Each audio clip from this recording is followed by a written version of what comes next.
Welcome to the Independent Characters, episode 222. That's a lot of twos. That's a lot of twos. I'm Carl. I'm Josh. And with us we have Troy. Troy is a Spacehulk aficionado, if you will. And honestly, one of our favorite people from Adepticon. Absolutely.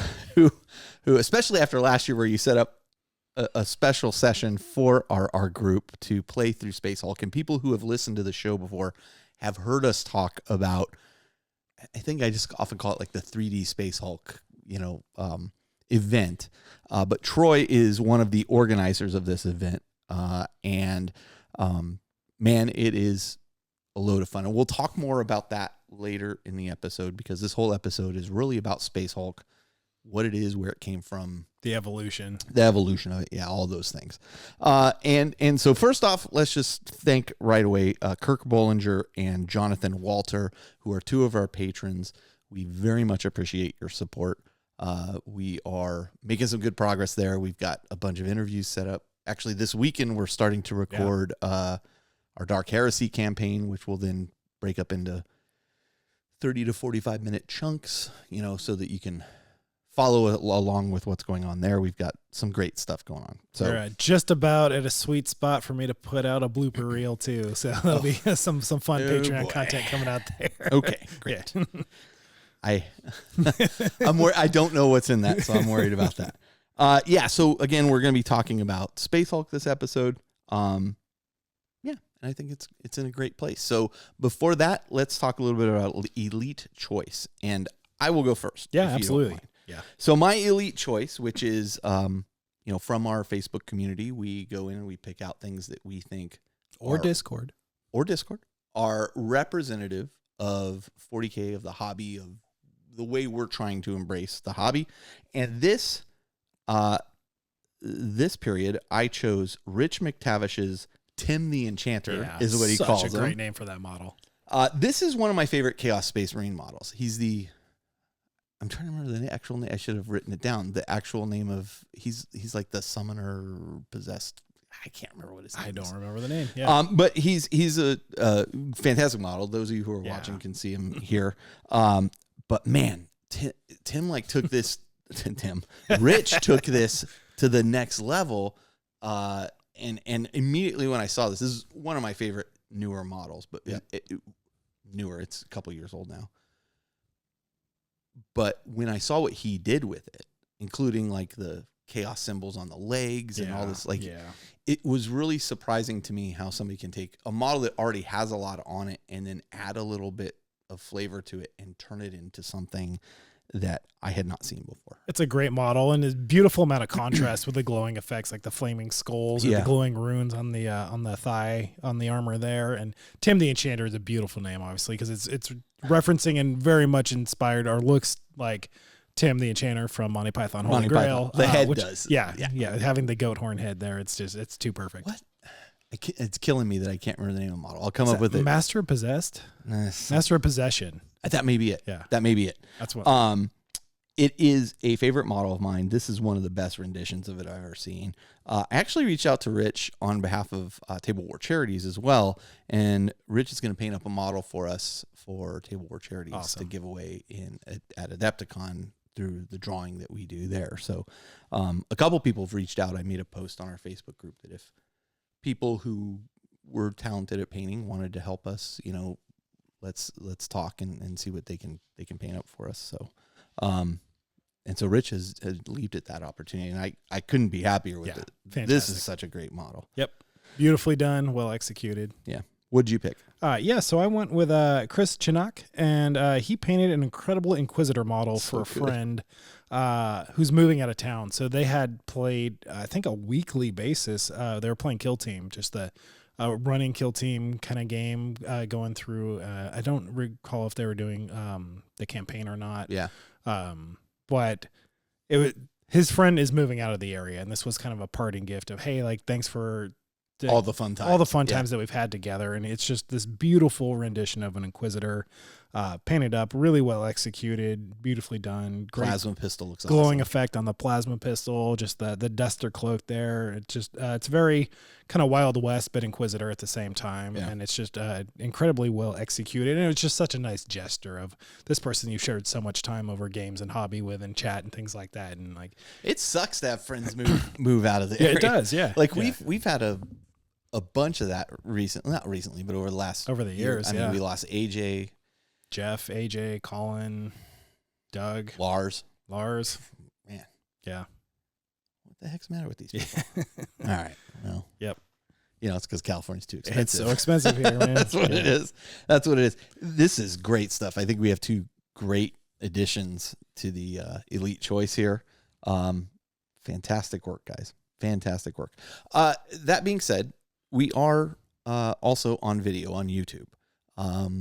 Even if you don't listen or watch us on YouTube. Yeah, it's if you have a moment and you want to take the time to give us a subscribe to just help put the word out and grow the channel, grow the community, like that would be super appreciative by us. We could really use it. And just this will be my YouTube plug for the episode here, but literally everything that we're talking about that has a visual component in this show, whether it's an Elite Choice, games played, hobby progress, something that's relevant to the content that we're doing, like in the video episodes of that, like you have the visual reference built in there. So if you're painting and just want to take a quick glance up when we're talking about something visual, like it's there in the video. So it's a cool option. Especially when I'm like, I don't know what this model's called. And you're like, it's Master of Possession, you idiot. Like this will help you. You'll see it on the screen there, if nothing else. It'll help you throw shade my way. Okay, so what we're going to do is we're going to take a short break. We're going to come back. We're going to talk hobby progress. Then we'll let Troy have a little conversation in that part of it.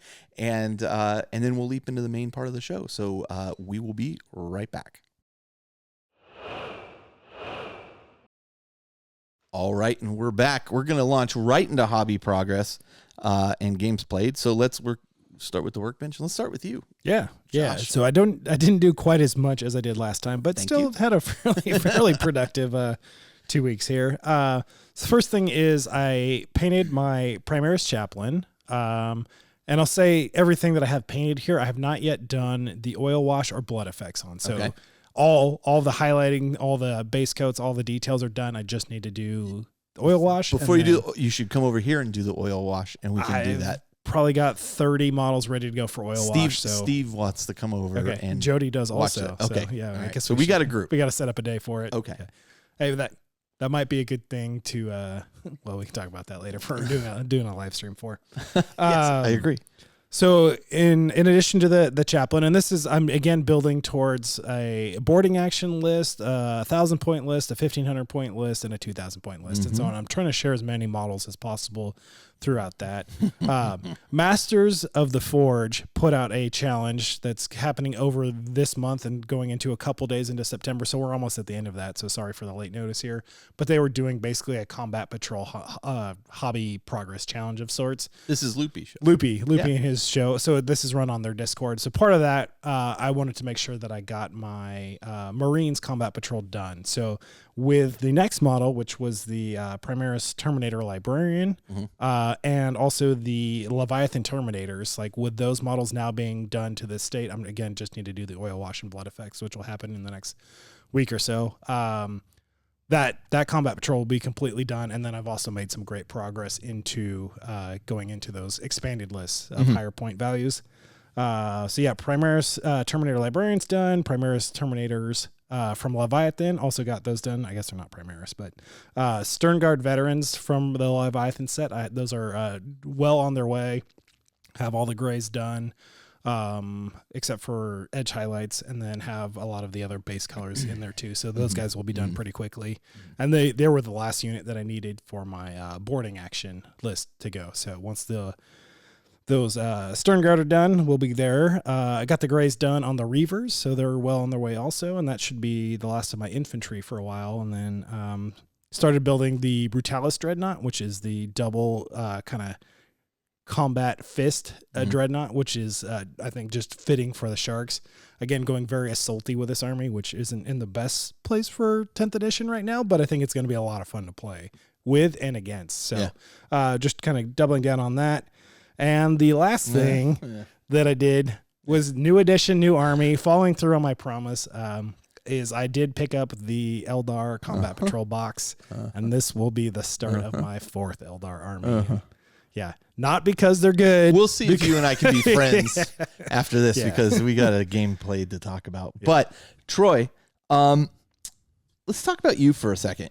Do you like how much hobby do you typically do in the course of a week, a month? You know, that kind of thing? It is hot and cold. Yeah, I am very much an event driven person. Okay. So as we come to the fall here, I have I'm doing a 40K event in about a month in the beginning of October. You're playing in it or you're running it? Yeah, I'm playing in it. Okay. Yeah, I'm playing in it. Yeah, it's just like it's like a friendly whatever it's supposed to be. We'll see. It's supposed to be like a friendly, but it's like a 5-round 40K tournament. Is anybody bringing Eldar? I'll tell you. I don't know. I'm sure there will be. Yeah, there is supposedly a competitive tournament also. Then that's Dragon Con, which is down in Lake Geneva, Wisconsin.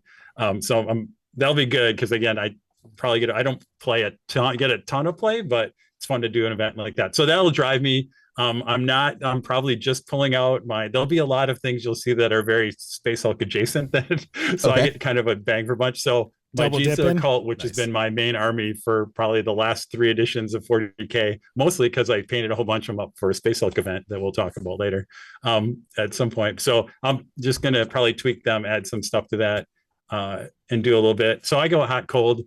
I have a lot of friends who play a lot of Age of Sigmar. So every once in a while I dabble in there just to have an army to do that. And I am doing an event a doubles event with a friend of mine in November. So we're kind of looking out for that. So we're starting to plan some things for that around there. So I go hot and cold. I kind of down here. I always have something on the bench working around some of that stuff. And again, a lot of it is the long game for Adepticon. So we're doing, I am finally, I think, completely redoing the Spacehulk. So I've already started. Oh, wow. And it's probably going to go all 3D print. So you guys can't see over here. Somewhere I'm going to start to leak some of the pictures of some of the new stuff we're going to do. So I'm just already just starting to paint or print stuff out. And again, I guess if procurement is hobby, I have a brand new bamboo printer sitting over there that I need to unpack that it's going to be the workhorse to get stuff done. So. Is that resin or PLA or? PLA. For all the terrain that works good. So I haven't dove into the resin 3D print stuff yet, but I've heard great things about the Bamboo Lab. So looking forward to seeing what you guys have. We have a friend of mine that also, that has one, and he's a guy at work, and he's really he does nothing but good things. That got me to dive in. I talked to him because I was on the edge, and he's like, "Oh yeah, love it." And so it was Doug Johnson that talked me into getting the Prusa. Doug Johnson from Table Work, because he was printing something, and I'm like, I really don't want another hobby. Like I don't want something that I have to work at. And he's like, this thing's a workhorse. It doesn't take any. And sure enough, it just prints stuff out. It's so great. It's so great. I do have a resin printer, which I need to set up. I'm actually clearing the area right now in my garage. It's just been too hot lately, but and I'm nervous about delving into it. But fortunately, I have the same one Jody has, so he can help me. You get the same one I have too. That's right. That's right. So I've got resources I can go to if I need. Resin it's a little messier and it's a little more finicky, but when it works, it's amazing. The some of this is incredible. Seeing the stuff that Jody printed on it was what sold me. I was like, fine, all right.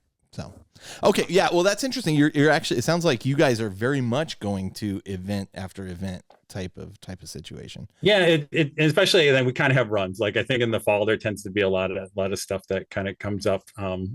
And then again, then I get through Adepticon and I'm kind of like, I'm done for take 6 months off for God. Listen, it's weird. Like I both come away revitalized from Adepticon, but also kind of worn out in some aspects. So okay, well, I myself, where do I start? Let me start with the easy, which is Aaron has been talking. My friend Aaron has been talking about playing his Grey Knights, and he needs to rebase a bunch of them because they're on 28 mil. And he's like, I need to put these on 32s. And then he had these resin bases he bought from a company, and he's like, but these are like $15 for 5 of these bases. So they're like really for an army that adds up. It'll add up. I basically told him, look, if you're talking about you buy a box set for $50 for 5 guys, you're talking about adding $15. So you're really paying $65 for that set at that point. Yeah. And so he was like, well, maybe I can 3D print these on a PLA printer. I'm like, okay, you know, and he found a couple. I'm like, he's like, hey, what do you think? He's like, I think those look terrible in comparison to what you had. And then I said, you know, have you thought about get a rolling pin from Green Stuff World, and using Super Sculpey, and then you roll these out. You can then bake it in the oven and break it up, and then because he wants like these ruined temple bases, and I go, we could get very close to that. And so I found a couple of the rolling pins that I thought, oh, these are some options that might work for you. I found one for my sisters. I was like, oh man, this looks good. And then there was a Necron one, and Aaron plays Necron, so you know, he saw that and he's like, oh man, he pretty much had to. Okay. So I talked him into buying a couple of those. And he bought me the sisters one, and I bought the Sculpey, so we kind of broke even. Okay. And so we'll share between the two of us. But I think that's a really great solution, right? It's something that I'm doing for my Chaos. I already have the rolling pin for the Chaos stuff, and I'm doing for the Black Legion. And I pulled out the bases I had created with sand and those Sculpey pieces and showed him, and he's like, oh yeah, this will really work. And once you have that, like, you can just make as many as you want. Right? Yeah. In fact, you're better off just making a ton, just initially. a giant batch at a time. Yeah. Yeah. So, and I think with the wash over it, it'll all go into the. You get the recesses in there, especially if you're doing an oil wash or even just any kind of shade. It's going to look really good. Grab those details. Yeah. So, did that. And we've ordered those things to come, and I've started breaking up some of the Sculpey that. And Shell also likes doing this. Like, she likes getting involved in projects like this. So it's like, okay, we'll make. She likes the breaking it part. She just likes the rolling it out and baking it. She's a big help with that kind of stuff. So finally, and I've been talking about this forever, Caleb and Kat from CK Studios came over, and we spent an entire day. If you're a Patreon member, you've of Inquisitor level, you've already heard the interview with Caleb and Kat, or it's available if you haven't listened to it yet. It's a great interview. It's a great interview, yeah. If I do say so myself, I say so. I appreciate that. I say so too. I enjoy good. It. Yeah. Did you actually listen to it? I listened to it. Yeah. Oh, yep. What did you think of it? No, I thought it was good. Yeah. And then, I mean, I know them. I've done a couple classes with Caleb, so I know them a little bit, not, you know, a lot, but it was good to hear a lot. Again, I didn't know at all a lot of the backstory. That was super interesting about how they got into it and how they built that company and group and everything. So I thought it was super interesting. I've worked hard on kind of improving my interviews and kind of the questions that I'm asking to get a little bit deeper. And I think you'll see that the next in that series, which is Influential Faces of 40K. Yeah. Is Dave, Mini Wargaming Dave, who I spent a good hour talking with and really dove deep into a couple things that I think will be interesting to people. So anyway, Caleb and Kat came over. They stayed the first night. The next day we recorded the interview. Then Shell and I spent 6 or 7 hours at least. Yeah. Now, Troy, the interesting thing is you said you've done classes with them. I have too. Yep. The Airbrush 101, 102, great stuff. Let me tell you, nothing beats one-on-one training with somebody with a master of Caleb's level. Yeah. I mean, it was absolutely enlightening. So the objective initially was, hey, we want to see how we can paint Shell's Night Lords. Caleb had painted up a kill team for Shell a while back. We wanted to do things in that vein, just for context. And so that was the impetus for it. I learned from Caleb numerous things. One, we did do a little bit of kind of what we call slap chop on these guys, but we took a different approach to it, which was very interesting. So normally when you see like these slap chop videos, it's like, oh, you do it black and then you dry brush it gray and then you dry brush a white and then you apply the contrast paints. Maximizing your base coat contrast so the contrast paint can do its thing. Right. Yeah. And you're either using contrast paint or speed paints. I've been starting to use the Army Painter speed paint too. Those things are nice. Yeah. I'm curious to try some of those. Super nice. Well, listen, I've got the mega set.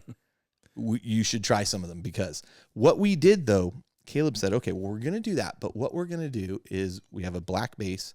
Then we're going to use this very, very dark purple, and you're going to dry brush it heavy all over it. And you couldn't even really see the purple like from the black when you did it. It was so subtle, you couldn't really see it. Then we did like a 50-50 mix of kind of a mid-layer, almost pink, and purple, and dry brushing just down from that. You could start to see, okay, I see all the details and I see where it's showing up, but you're not doing like a real heavy dry brush over it. You're hitting the upper layers. Then I did a full-on pink. I don't remember the exact color, but it's a pinkish shade. I showed it to you. It's like a purple pink. And you're doing a little bit less and less of this. So you're essentially getting a zenithal dry brush. Right. Yeah.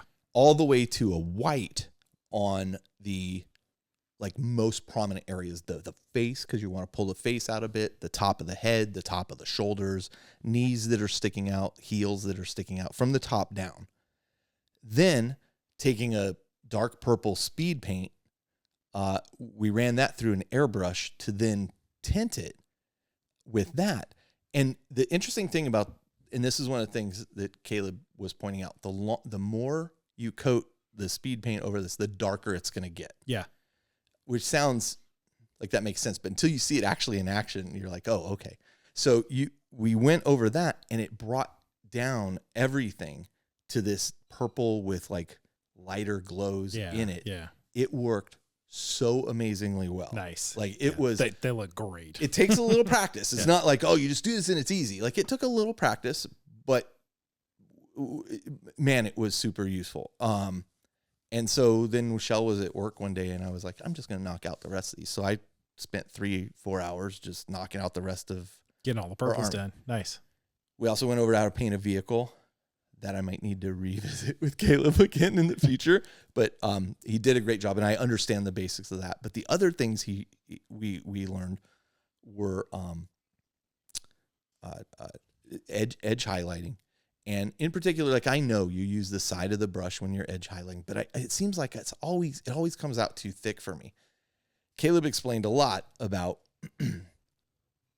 what you want to do is you want to load the brush with water, because you get the bristles up inside the brush to have water in them, and then you're just putting a little bit of whatever your edge highlight paint you're using is on the tip of the brush, and you unload it a little bit. Yeah. Then when you're using the side of the brush to do your highlights, it is constantly drawing water from within the brush, so you're not having the paint drying out on you. You don't have to have much paint because it's not drying out on you. It's not quite of an extreme highlight. Yeah. It's got a little bit more control. It does dry out. Yeah. And that took a little practice as well. Yeah. But I've got that down, which is great. Like that's something I've known to use the side, but I always have a problem with it. Now I think I'm made a lot of progress there. The next thing he taught us was how to paint the lightning bolts on on the Night Lords. And we're just using, now this is where it, Caleb makes it look easy, but he has such good airbrush control. We're having to use a super fine airbrush, and you're using that mid-tone, in this case, that like pinkish color.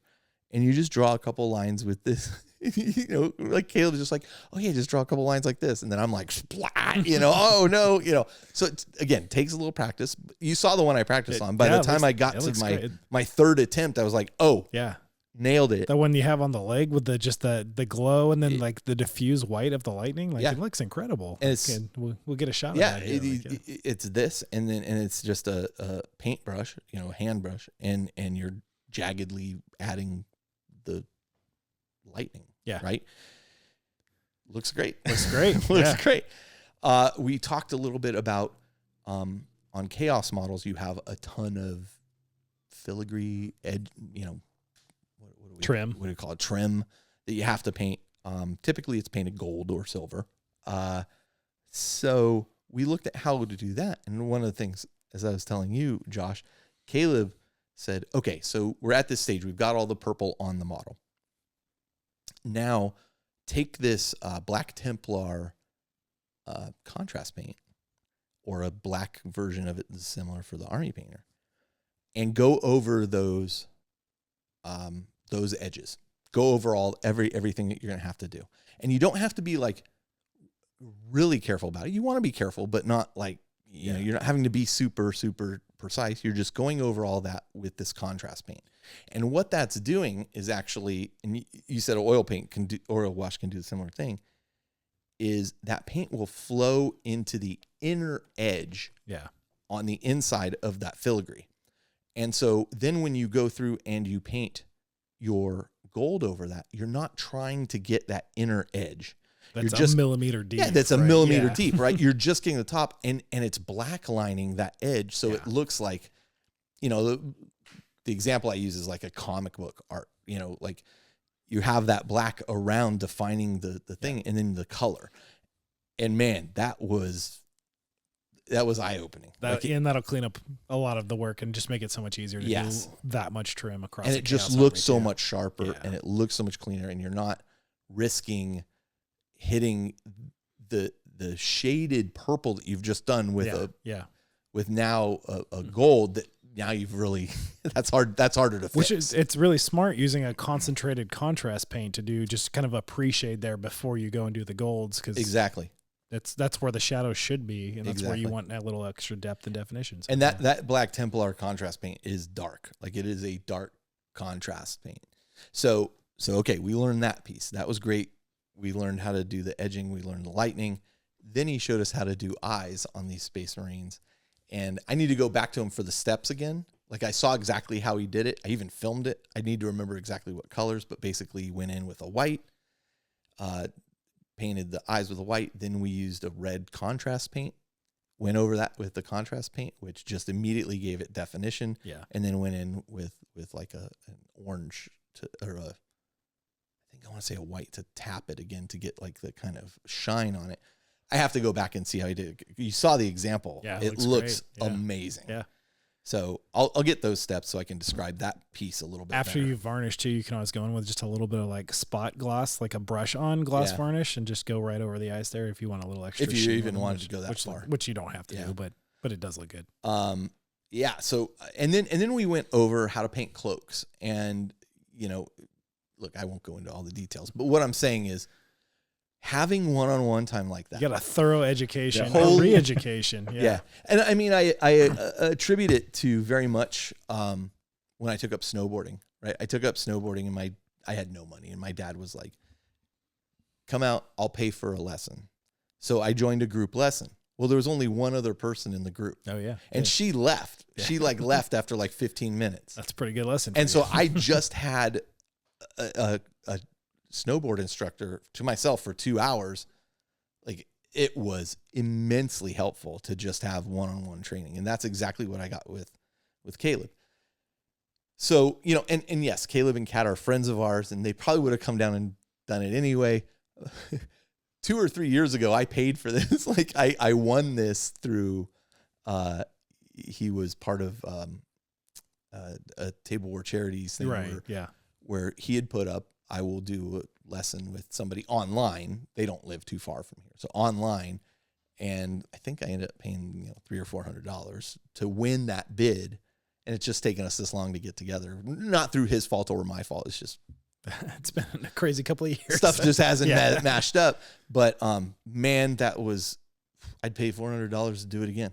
It was the best part though, Troy. I got to tell you, one of the funniest parts was, Shell gets anxiety.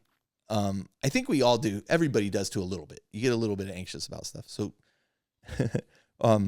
we had watched Caleb go through doing the purple on the model, and he does all the purple, and he says, "Okay, and here's how you do the lightning." Okay, he goes, "Now you two do it," and all of a sudden you're like, you go from this state of like you're moving at high speed and you're watching him do it, and you're like, "Yeah, I get it. Okay, I see. Okay, I get it." And he's like, "Now you do it." Okay, hang on a second. You know? And so it took a little bit of practice, and Shell was really like, I am not comfortable with this. She was not comfortable beginning the lesson to begin with. She'd never touched an airbrush. She claims that she had, but she didn't remember. Minimal exposure to an airbrush. So she was really nervous about it. But by the time Caleb was done and walked her through it, and she would do each phase and go, "How's this?" You go, "That's great." Damn. Next phase. And now she was what like a start super as an introduction to like hobbying too. Yeah. Like You helping her build and paint, and then a lesson with Caleb. Like, yeah, Man. You know, I've been painting for 30 years, and Shell's gonna show me up in a couple weeks. We'll see. We'll see.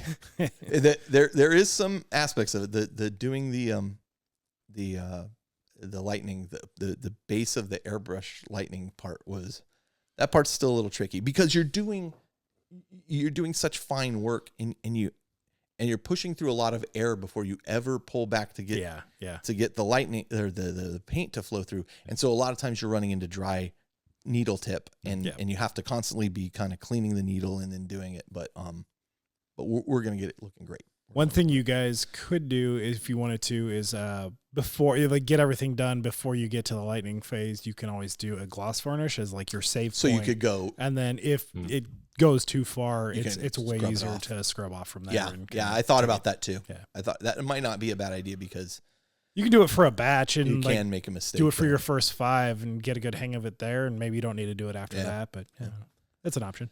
Yeah. So anyway, it was a great entire day, but like Shell said to me at the end of the day, she goes, my brain's full. Like I'm done. And I'm like, I get it. And when you take these classes that CK Studios does, and I think they're looking at getting back into doing them, I mean, you're 2 full days of airbrushing. I get halfway through the second day and I'm just like, I can't do anymore. Yeah. I can't. I'm absolutely wiped, so that's a lot of information, a lot of concentrated hobby. For sure. But what you gain out of that is, So Shell's very excited about where we sit right now. We got to start working on. We're gonna start doing the lining and the lightning and stuff. So, fantastic. Yeah. I was very excited for her. Now, one of the things, what this leads me to is Caleb also looked at my Black Legion. He's like, let me show you how you could do this. And so we went through kind of a similar process with using blue highlights, which look good. Like there's no doubt it looks good. We're going to try a couple things to try to pull my butt out of the fire from where we've got Josh. When we do your oil wash technique, we're going to give that a try on the guys that I've already, because I've done edging on. You've done a lot of trim already. On like 30 guys already. Would suck to go back and have to redo all that. I'll do it if I got to. I'll do it if I got to. But I think they're like, I love the way my Terminators came out. And I think these guys are on that path. And I think the oil wash will solve what I'm trying to solve for. So we're going to do that. It's worth a test. And if it doesn't do it, then it's not the right tool for it. And then I'll go back and restart, but he did show me a way to do it. I was like, oh, I wish I'd started with this. Wait, but you still have like all your vehicles and things, right? Because you've only started on infantry for that. Yeah. But so you can apply that. Yeah, except unless you think it's going to it'll look very different. Much. Yeah. Okay. Yeah. So, but I'll figure it out. Yeah. But anyway, I just wanted to thank Caleb and Kat for coming down and spending time with us and helping us, and Shell absolutely loved it, and we had such a great time. What an awesome experience it was fantastic. Yeah. So that was my hobby progress. It was fantastic. Let's jump into games played. We can go through this pretty quick. I know I dragged on there a little bit, but we can go on. You want to cover it? You and I played a game. Well, yeah, we played a game. So having picked up the Eldar Combat Patrol, I wanted to take Eldar for a spin. And so we played a 1,000-point game. This is me and Carl. Carl brought his 1,000 Suns, and I got to use the Sheldar, got the dust off the Sheldar here. This is the first time I used the secondary objectives. Yeah, so we did a full-on 1,000-point game, primaries, secondaries, using the Leviathan deck. So everything in there, it's a full-on game. Yep. All the stuff, all the bells and whistles, all the levers, all the knobs, all the psychic powers, all the psychic powers, all the fate dice, all the fate dice. Yeah. So Eldar are good. Long story short, if you've looked at Warhammer Community, they released a couple weeks ago the Meta Watch thing, and they showed what the win percentage is for each of these armies, and Eldar is way out of whack, like 63%, 67, I think. 67%. They're really up there. Yeah. And, I looked at that and I was like, okay, but, whatever. I saw them in action today. And I rolled well. Yes. I rolled hot. Yes, no doubt. No doubt you were rolling hot. So you didn't even have to use the fate dice. I was playing a strong army. I rolled well, and I've also been playing 40K for 32 plus years. Way more than I have. I know what I'm doing, but it was a very one-sided game, but it was still a good time. Look, playing with you is always fun. I'm not gonna. We just talked. Two of our most memorable games have been you and I. No, playing absolutely. together. Yeah. That being said, yeah. Where do I start? I guess the point where I go, okay, no problem. What could I have done differently? Like, and it even from the point of building my list, what could I have built differently? What list could I take? I'm struggling to find answers for how I counter what just happened. And that's a similar reaction to what I had with my game with Sky when he had his 2 units of Wraith Guards with Wraith Seers. Is like, I can kill one a turn. You just bring them back. Like, it's not even like, how do I deal with this? The list that I have is not the option. What I did in the game, I don't think I made mistakes. I learned a few things about what I could do differently, but I don't think I made mistakes. But it's interesting. Yeah, they're Eldar in winning, an interesting spot. Eldar winning first turn was difficult because like I lost a Predator before it ever got to do anything. Yep. Like you and I talked about. That's 10% of your army that didn't get to play today because it was dead before you even got your turn one. I could huddle behind something. I think they're going to come out and make some significant changes to the way the fate dice are working in Eldar in general. Yeah. I think they know. Like they're aware. They see where it sits, and they're going to make some adjustments. It's going to be more than points, though. That being said, I'm still curious to try against that list again, like with a demon list. And again, I think if demons were rolling hot, I'd be in good shape. Well, like those are the models that I'm buying. Like I bought the Combat Patrol, and so half my list that I brought today was the Combat Patrol, and then the other half were Wraith Guard with a Wave Serpent and a Night Spinner. They were so good. And on one hand, I'm happy to see them on the table and be good. Yeah. But on the other hand, I was like, oh boy. Which this is my 4th Eldar army, so I've just always loved Eldar, and just because project wise, I always like sell armies off to fund new projects, and just as you get the whim that way. But like this one, it's going to stick with me for a while, and it's they're going to be great for a while. They're going to be terrible in 2 editions, whatever. Maybe I'm going to have fun with it. But now that you've seen that list, like what I'm building towards, and like I would 100% like cater a list against that to like try and get a hard counter. Well, that's my thing. I'm like, I'm not sure what to bring to even counter that. I mean, in the end, I was throwing like Terminators, Scarab Occult Terminators against Guardians just to kill something. You killed Guardians, you killed the Farseer, and you killed the Warlock. I did. Here's my most expensive unit against your weakest unit. You crushed them. Oh, yeah, that felt good. Even with Fate Dice. Almost took out the Wraith Lord after 3 rounds, but then you ran away like a baby. Now, one thing that was fun was you were able to like reposition that Wraith Lord at one point you knew I was coming at him, and you're like, well, haha, I'm going to use this. It was a stratagem. Let me move at the end of your movement turn. So you moved away and kind of around a corner. And then I was like, well, I've got this Cabal psychic power that lets me move something else. So look, I'm going to move. Which is a pretty sweet. as well. Yeah. So as you moved, I kind of just moved and followed you with my Predator, and then I shot everything at your guy, and you just shrugged it all off. I was like, all right. Because I kept rolling 6s for my saves. Now, that being said, you were rolling very hot. Either way, it was a fun game, but yes, I agree. Whew. And this is after they've already nerfed. They've already nerfed Fate Dice a little bit, and I think points-wise, the only thing that really got hit was the Wraith Knight, which obviously it didn't bring in a 1,000-point game because that's 500 points. Jesus, it really? It is, yeah. It's I think $4.95. I can understand why. Yeah, it's good, but it's pricey. So yeah, like I sent my list ahead of time and said, hey, counter, like feel free to cater to this list. So you had a hard counter, and you didn't even know what to expect at that point. So a game in now, like maybe you have a little bit more idea what to expect and what you can counter within. Like we'll see, and we'll have fun trying it if nothing else. We'll see. Well, we'll figure it out. It's going to take me a while to paint the Eldar because I'm not even going to start painting them until I get my sharks, like 2,000 points of sharks, completely done. Here's the other thing I think. The most interesting rule I took away from today was that if you have monsters or what's the other vehicles locked in close combat, units that are not in that combat can still shoot at them at a -1. Yeah, which was really fascinating. If you don't have a pistol. Yeah. Right. So so that was kind of interesting because we had a Wraith Knight, a Wraith Lord, and a Demon Prince locked in combat.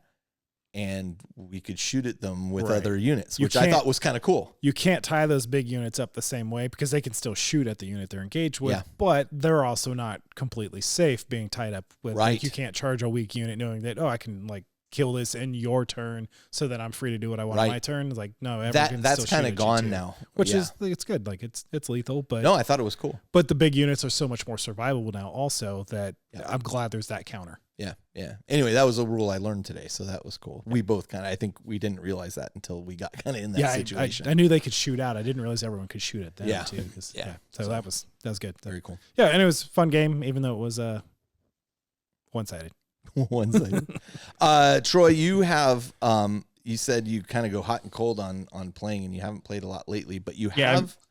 Yeah, I haven't played at least a lot of Warhammer. I think we got some Combat Patrol in, whatever that was. It's probably more than a month ago or so when it first came out. Had a big kind of game day over here, and Nice. that was every to get their feet wet.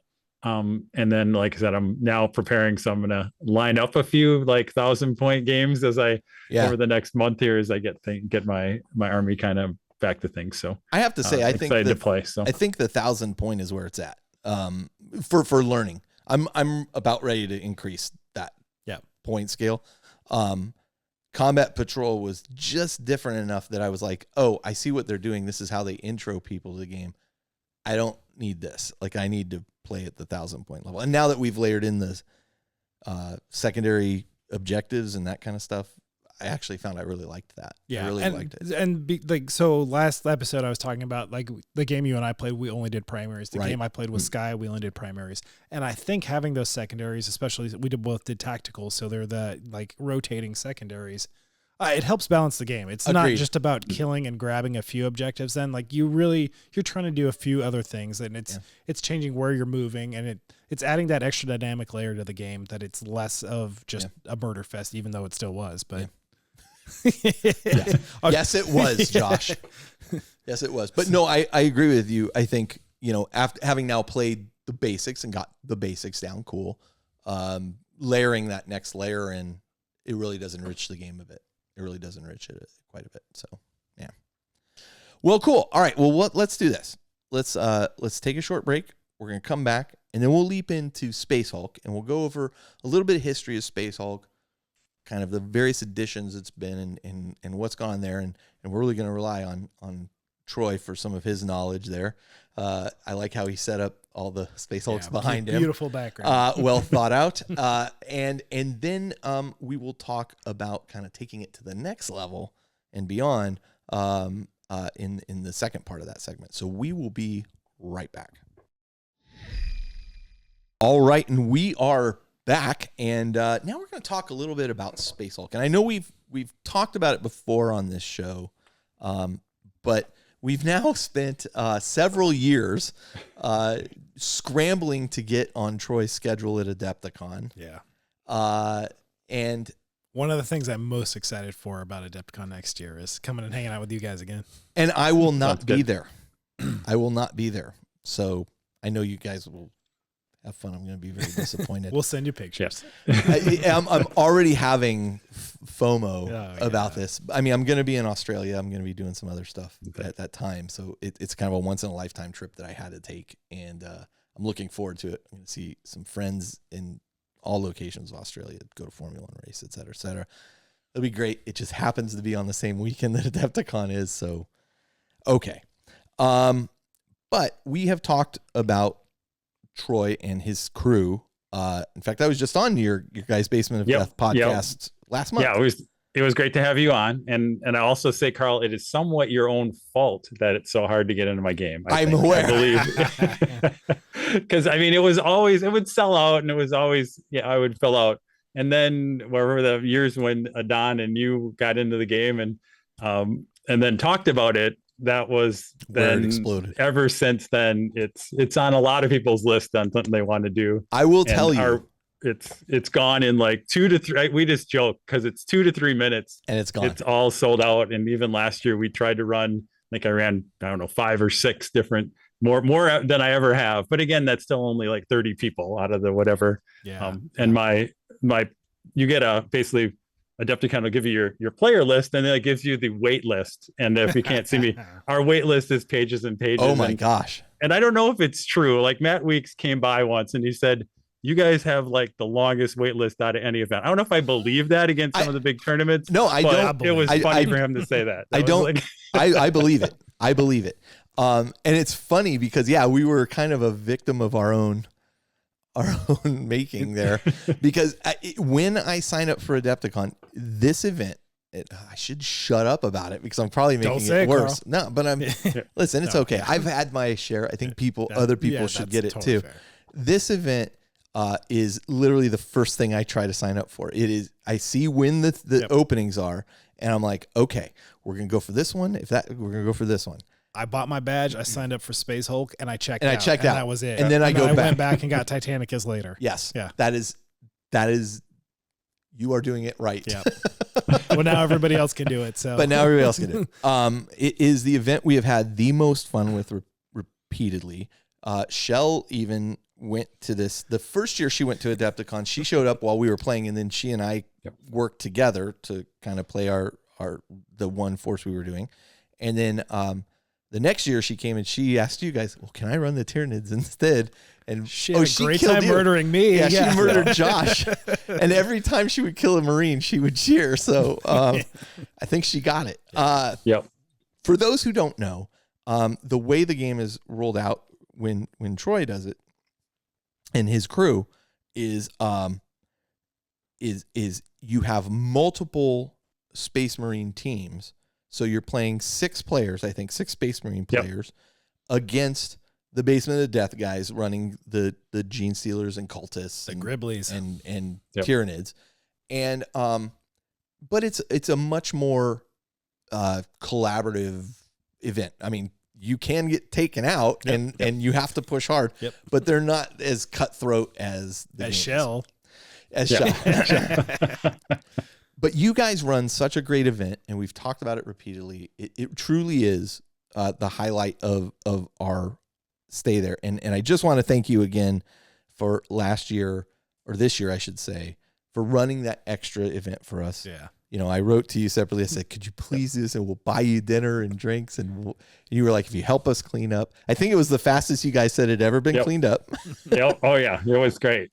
Like, 6 extra hands just gathering everything and organizing it. But we truly, truly appreciate that. So it also, going to that, kind of opened my eyes to Spacehulk. Now, I had played Spacehulk before, but that was a whole new experience. So let's talk about where Spacehulk originally came from, which was in 1989, first edition of Spacehulk was released. For those who are living under a rock or are unaware, Spacehulk involves a Spacehulk is a amalgamation of various space vehicles, whether they be Xenos, Imperial, what have you, that have kind of asteroids, spaceships drawn all together, gone through the warp, melded together, and kind of travel through the warp and then come out at various places. And then usually they're infected with, in this case, Tyranids, but they can be infected with all kinds of things, whether it's chaos, demons, cultists, what have you. But the premise of the game is you are playing Space Marine Terminators, and supposedly Terminator armor is designed for this, moving through tiny corridors. I mean, every time you read in Black Library, it's like, oh, this Terminator armor is designed to... Okay. And you are making your way through a series of various missions. And that's one of the cool things about the game. It comes with a number of missions. You can play through the different ones. The Marines are typically on the back foot, meaning it is hard to win as the Marines. It is much easier to win as the Tyranids. And the idea is that you play the Marines and then you swap, and the person who played the Tyranids now plays the Marines, and you just get enjoyment out of the game. If you can actually pull a victory out of it, well done. Yeah. Like you've earned it. You've earned it. It's been a tough haul. You clearly got into this early, Troy. What was your earliest experience with Spacehulk? So the earliest one was 1990 at Gen Con when it was in Milwaukee. Nice. My brother John, who again helps me tremendously as we run the game, and I couldn't do it without him. Yeah, he's all right. But him and I we basically split that box that's behind me, if you can see. Yeah. I think it was like $60 back in the so it was like, oh, $30, let's kind of do that. And we already had kind of got into 40K, which is only out a couple of years at that point. So really kind of a cool universe.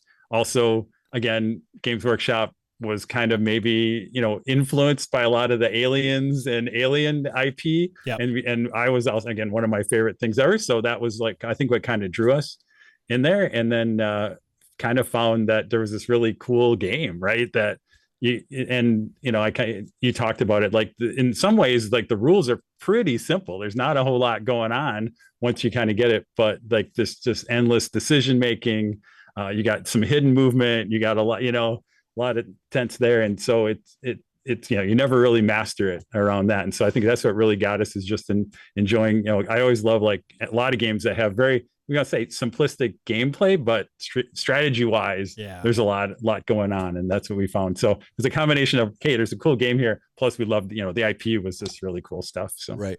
It's part board game, part miniature game, and lots of tactical depth to it and decision making that makes even if you're playing the same set missions over and over again, it's going to be a different game every time. Yeah, every time. Yeah, and I mean, to win as the Marines, you are really on the knife's edge, as you're pushing away. And that's one of the interesting things about it, is that the missions you find and you realize they are possible to win. They are not likely to win, and so they are tuned so precisely. It feels like.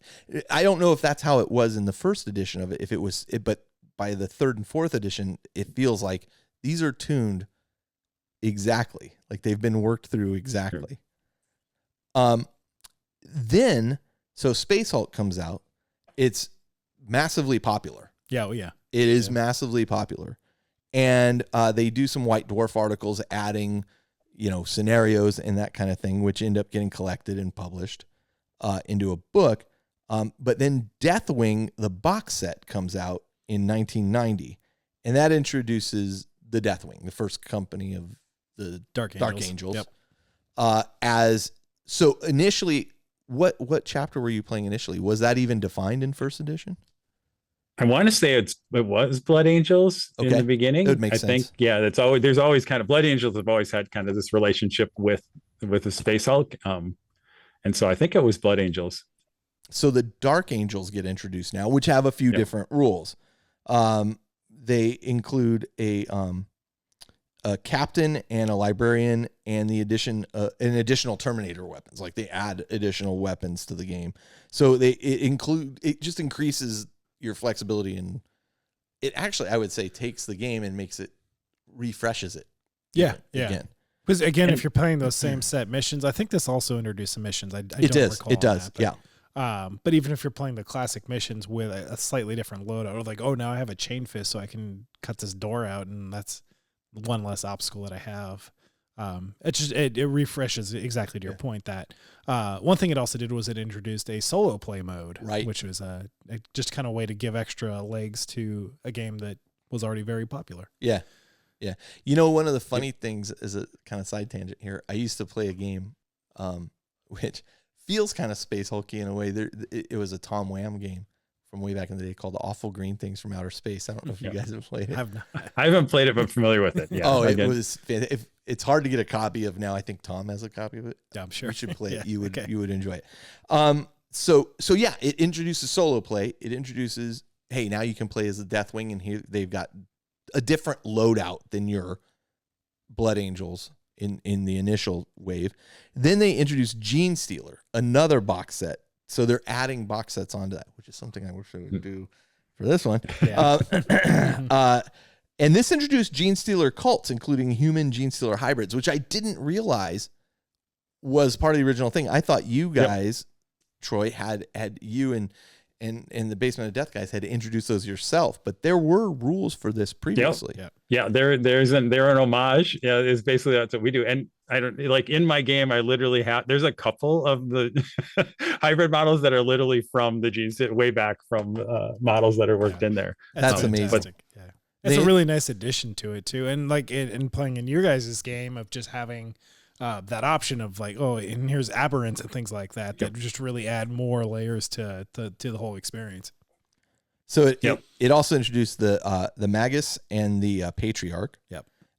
And then introduced like a psychic element to the game as well that didn't previously exist. So like psychic combat, and included additional board sectors. So now you're adding map tiles to what existed previously as well.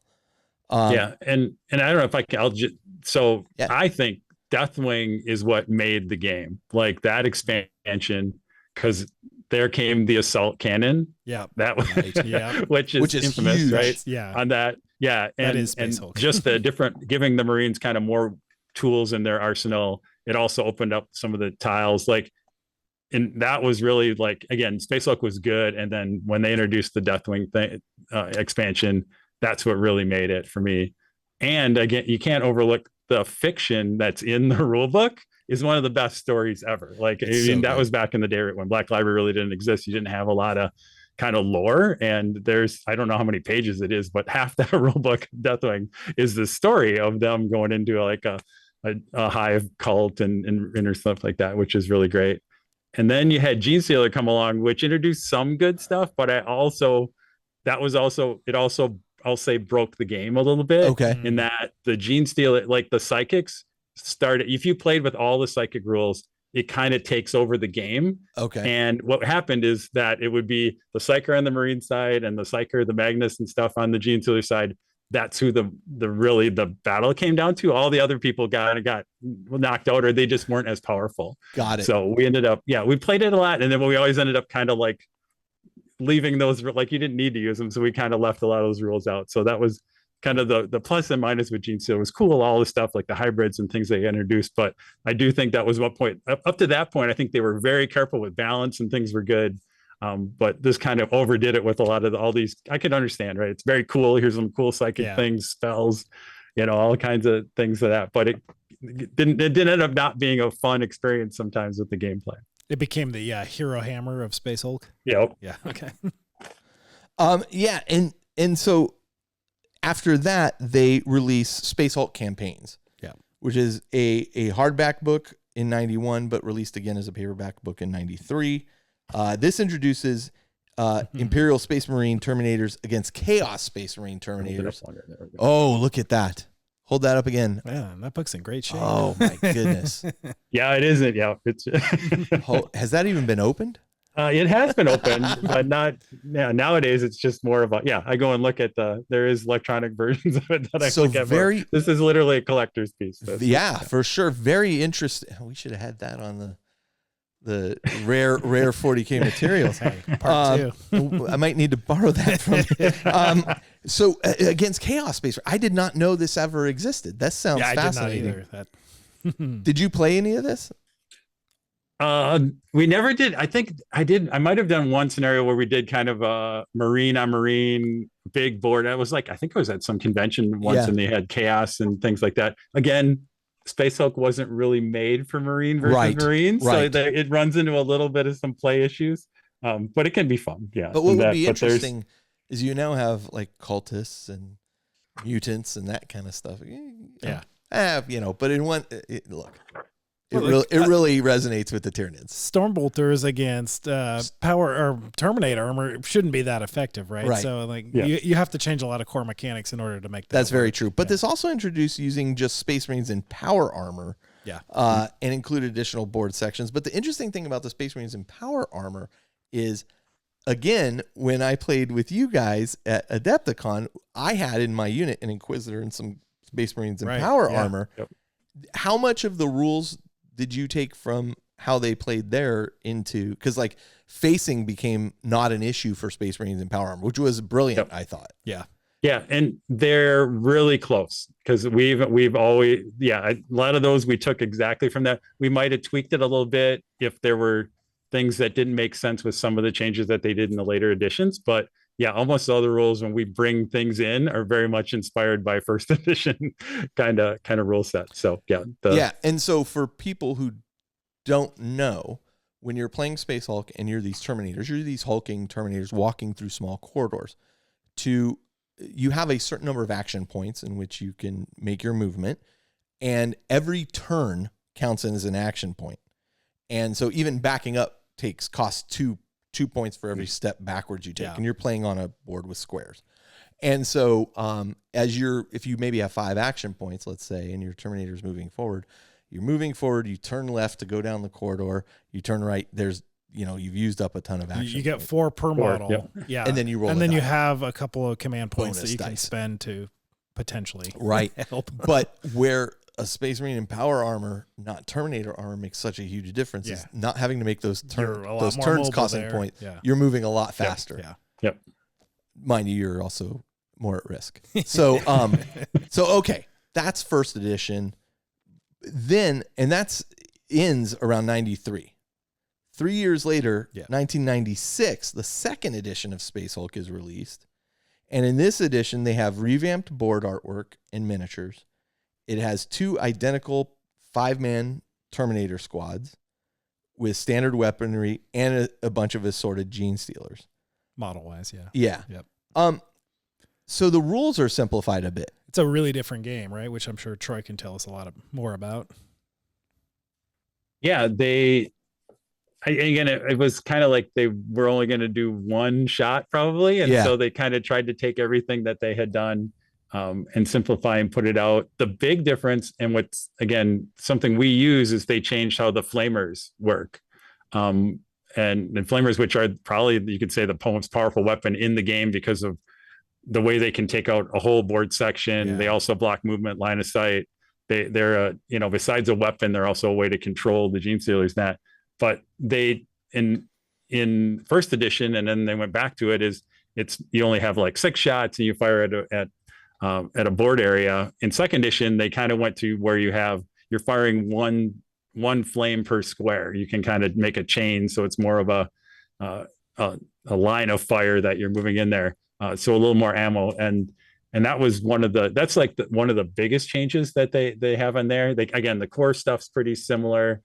I don't think they had all the weapons that they had kind of done. Again, they kind of simplified that, but some of that wasn't that hard to add back in either. But a lot of it was just an upgrade of the models themselves and the boards. Definitely, it's brighter. It actually ends up being, and it's this whatever. So it might have been just what the mid 90s were. Yeah. And that not as grim dark, a little more changing color. Yeah, and the same thing. The tiles themselves are a lot brighter on some of that. So. And they added additional stuff to this through White Dwarf and the Citadel Journal at the time, including additional missions, and then they allowed for like Space Wolves, Terminators in one mission, but they never like collected this all into another release. So it sounds to me like second edition was just kind of a one shot. Here's the release, and in fact, I think the point was the rules didn't really lend themselves to much expansion at that point.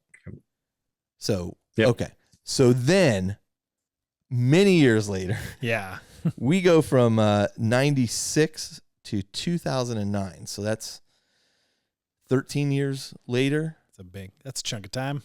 The Spacehulk 3rd edition box drops. This is the one I own. I bought it immediately. So did a lot of people. Yeah. And in fact, I think it was this set that kind of started the whole Games Workshop surprise December box, whatever that was going to be. We saw this followed up by what was the not Man of War, but it was the Dreadfleet, right? Like they kind of started this like it was weird because I think people made this assumption that every year they were going to do some special drop like this because they did once or twice. Right, yeah. But I don't think that was ever Games Workshop's intention. Yeah. Now, that being said, I know for a fact the 3rd edition run of Spacehulk sold way beyond expectations for them. Yeah. I don't think they hugely in demand anticipated. If you ever looked on the used market for this, it was going crazy numbers. Yeah, the demand was much higher than the supply was for sure. Yeah. This came with Blood Angels as the starting squad. Beautifully crafted miniatures for them. Yeah, they really redid the line for both the Tyranids and Marines. For stunningly crafted. They come in, I think the gene stealers are like a dark blue or purple. The plastic, the Terminators are a red. Yep.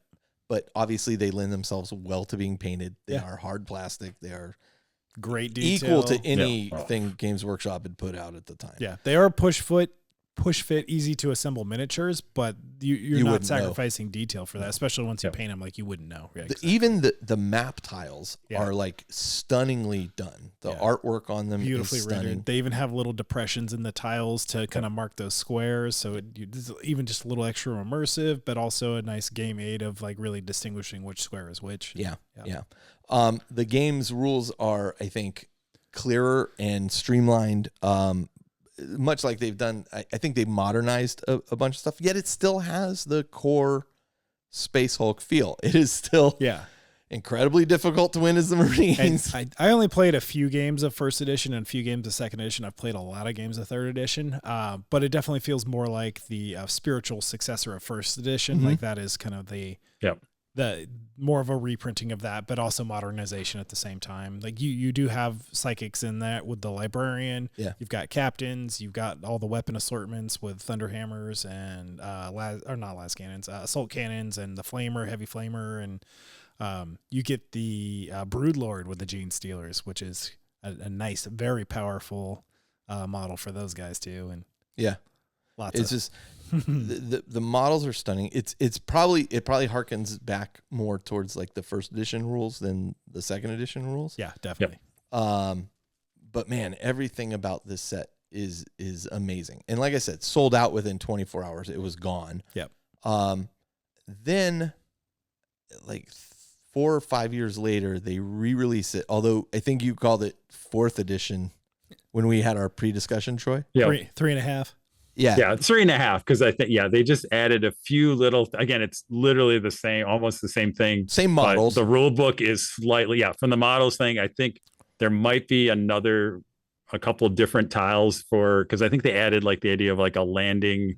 They added pod or something like that. They added the tile for boarding pod or something. for the boarding pod. So you would start in this boarding pod tile, but I mean, it didn't really change the. No, so that's the only. I think they added a mission in there that uses those things, and otherwise, I think the rules themselves are very similar. But there is slight difference. You can tell if you have the third versus that third 3.5 or later edition that came out. The box set is slightly. The cover art's almost exactly the same, but just a little bit different. Oh, really? The font they used. I think the font they used is different on the Spacehulk. That's about it. Interesting. Yeah. The other thing to mention is that the 3rd edition is the first edition that they did that the models were specifically designed for Spacehulk. Yes. Yeah. And boy, if you were a Blood Angels player, you were like hunting down those Terminators at that time. But yeah, all previous editions, they just were sprues that they already had for 40K tossed in. This is the first time they're designed specifically. Yeah, bespoke for the game. Yeah. Yep. I played a lot of 3rd edition, and actually, me and my wife had a fun tradition, was playing Spacehulk, the two of us, on New Year's Eve. So we would set it up. She always wanted to play the Gene Stealers because she always felt that the Marines were too complex. Yeah. But I would always win because a dice game, as we were talking earlier, my wife does not enjoy dice games. So every time Overwatch would actually work, she'd get really disappointed. So unless she was able to just completely murder me, which didn't happen often, she wasn't having a great time. And she actually left herself a note inside the box of 3rd edition. She said, left her to herself and said, "Don't let me play this game again." I was like, "Oh no!" So I actually ended up selling it.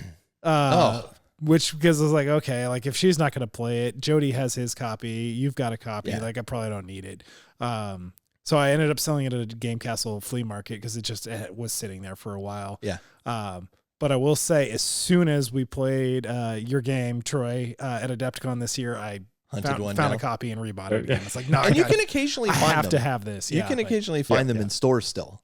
Because the second release, the next release, they printed quite a few, and even though it sold out like online, like a lot of retailers had them in stock, and to this day, sometimes they're still sitting on a shelf somewhere.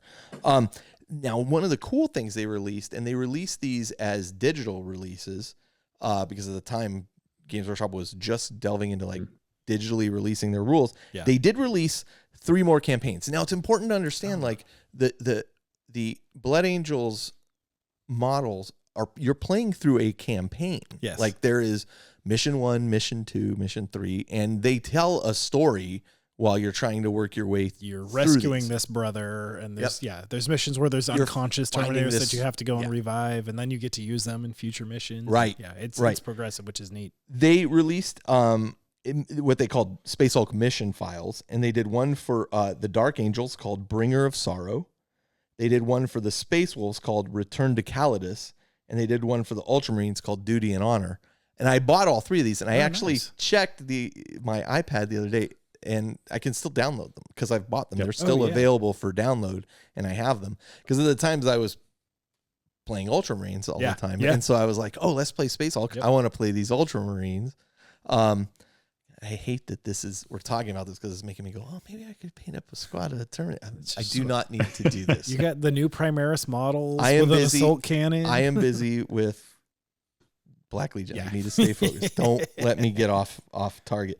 But I loved that they introduced these. Like, I loved that they introduced just like these different chapters, and you could just go buy a squad of Space Wolf Terminators, turn them into this, and boom, you're good to go. Get some Wolf Guard ready to go. Get super good. Yep. I have not played these, and I actually didn't realize they released that. But that's a really cool thing that I'll love to check out sometime. I'll show them to you.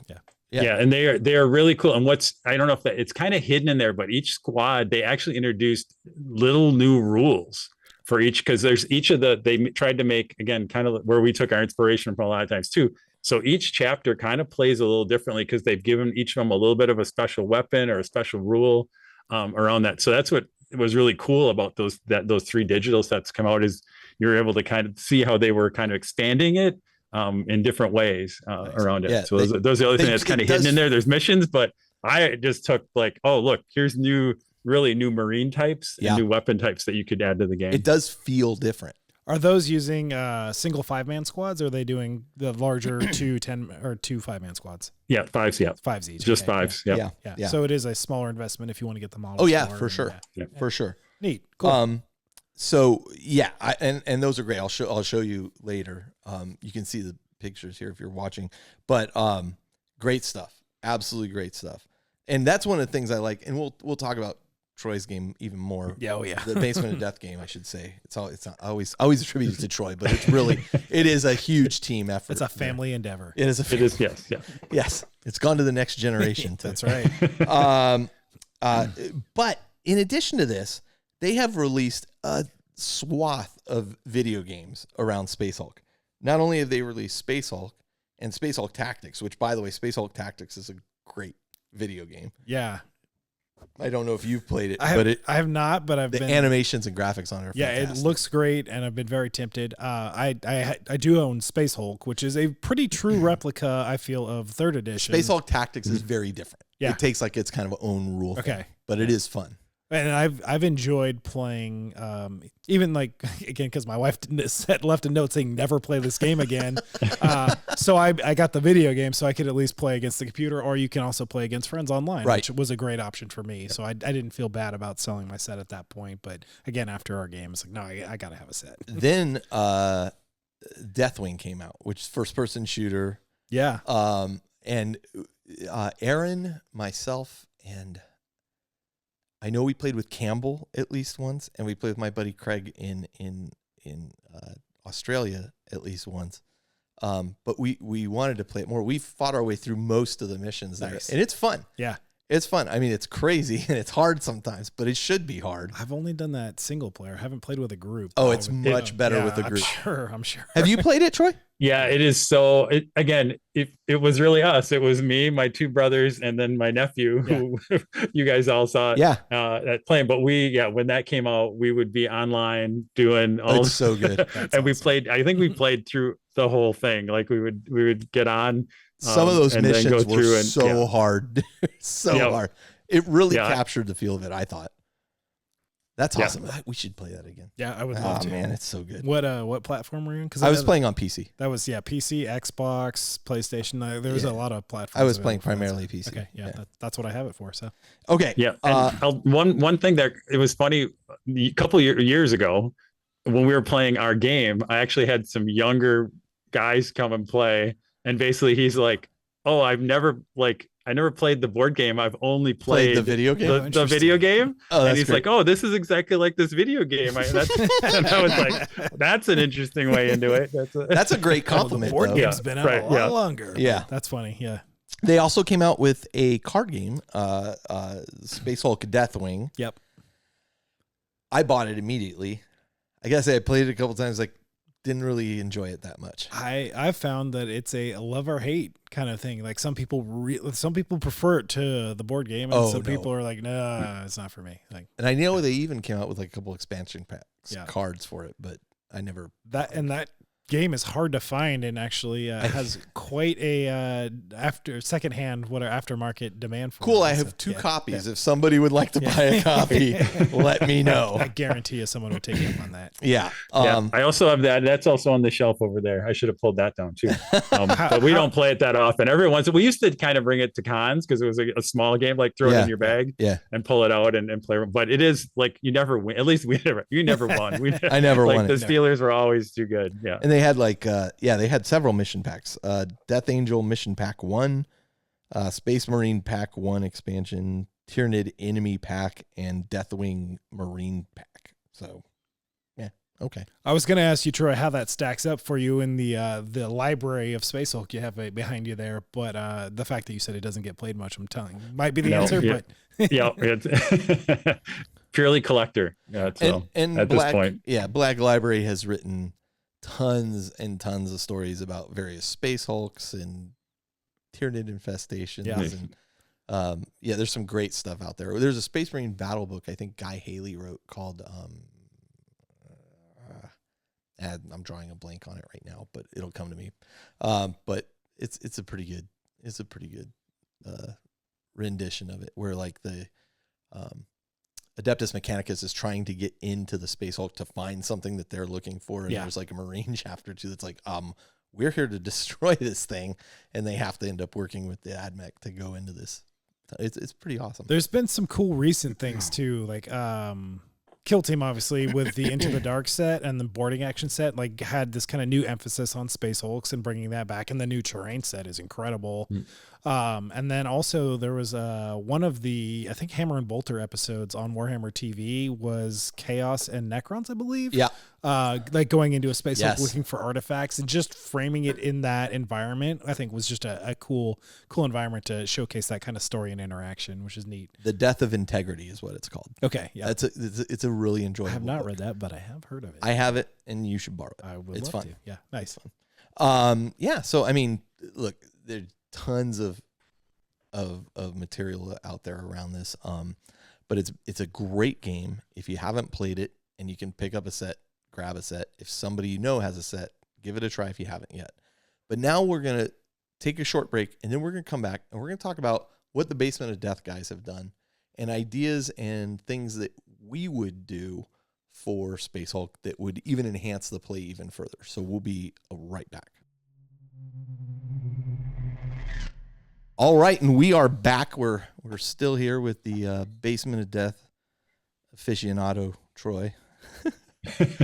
Okay, so we talked earlier in the show a little bit about what you guys run at Adepticon. Do you run it anywhere else other than Adepticon? not anymore. Okay. Not anymore. And again, it came out of we were running at cons, running at Gen Con, and there was a local con here in Rockford, Illinois that we used to go through, and it really came out of, again, way back. We're going way back in like the late 90s, early 2000. Yeah. When we would go to Origins and Gen Con and stuff, and we would bring Space Hulk because we wanted to play it. And then I'm a big believer if there's a game at a convention that nobody's playing, then maybe you should be running it, right? And if you think it's there. And so we then started to figure out, okay, how can we run a Space Hulk game at Gen Con? That's really where we started. And then it kind of morphed from, we would bring the box and we'd set up the map, and we had a scenario with, like 4, and we didn't run the Gene Stealers and those. We would just kind of, in some ways GM the game, have usually 4 Marine players and do that. But what we found is setting up all the little, again, from where you guys know where we ended up now, we were there, we're like, oh, it's so hard to set up all these tiles and get all this, the board set up back in the day. So basically what I went to then is, made basically made big giant, like print out a map. Basically, I would go in Photoshop and kind of, I could build the map there and then go to like a printer and he would make like a giant poster. And so we just roll it out, kind of we'd put kind of doors down and stuff. And so that was kind of a, do you still have those maps? I still have those maps. They are over in the corner over there. That's awesome. There's most, I think I might've sold one of them. But I still have some of the original ones that we do that. And then what was, again, we could not get the miniature player out of it though. So what we found was we'd have that board and then we started adding 3D doors back in and we'd add more little things on top of that. And then around, I think 2012, I discovered somebody had done this plastic, the set that we use now. I discovered that at Origins, and it was and I'm like, oh, this would be pretty. Corridors. It was extruded plastic. A small company kind of did it, and it I thought this is going to be kind of perfect for that, and bought cases and cases and got to know knew that some of those. At one point, I kind of sold a little bit through commission through them to help kind of off that, but built that and then started out small, and then over years we kind of kept adding more and more around there and went back to again setting up that would now it takes hours around you guys that. So that's kind of how that came through. So you show up with, it must be like 8 large totes at least, and then the fat mats is the base, and we do, it's 12 by 6 is the table we do now, and that's really how I got to, I mean, we were running at Gen Con, whatever.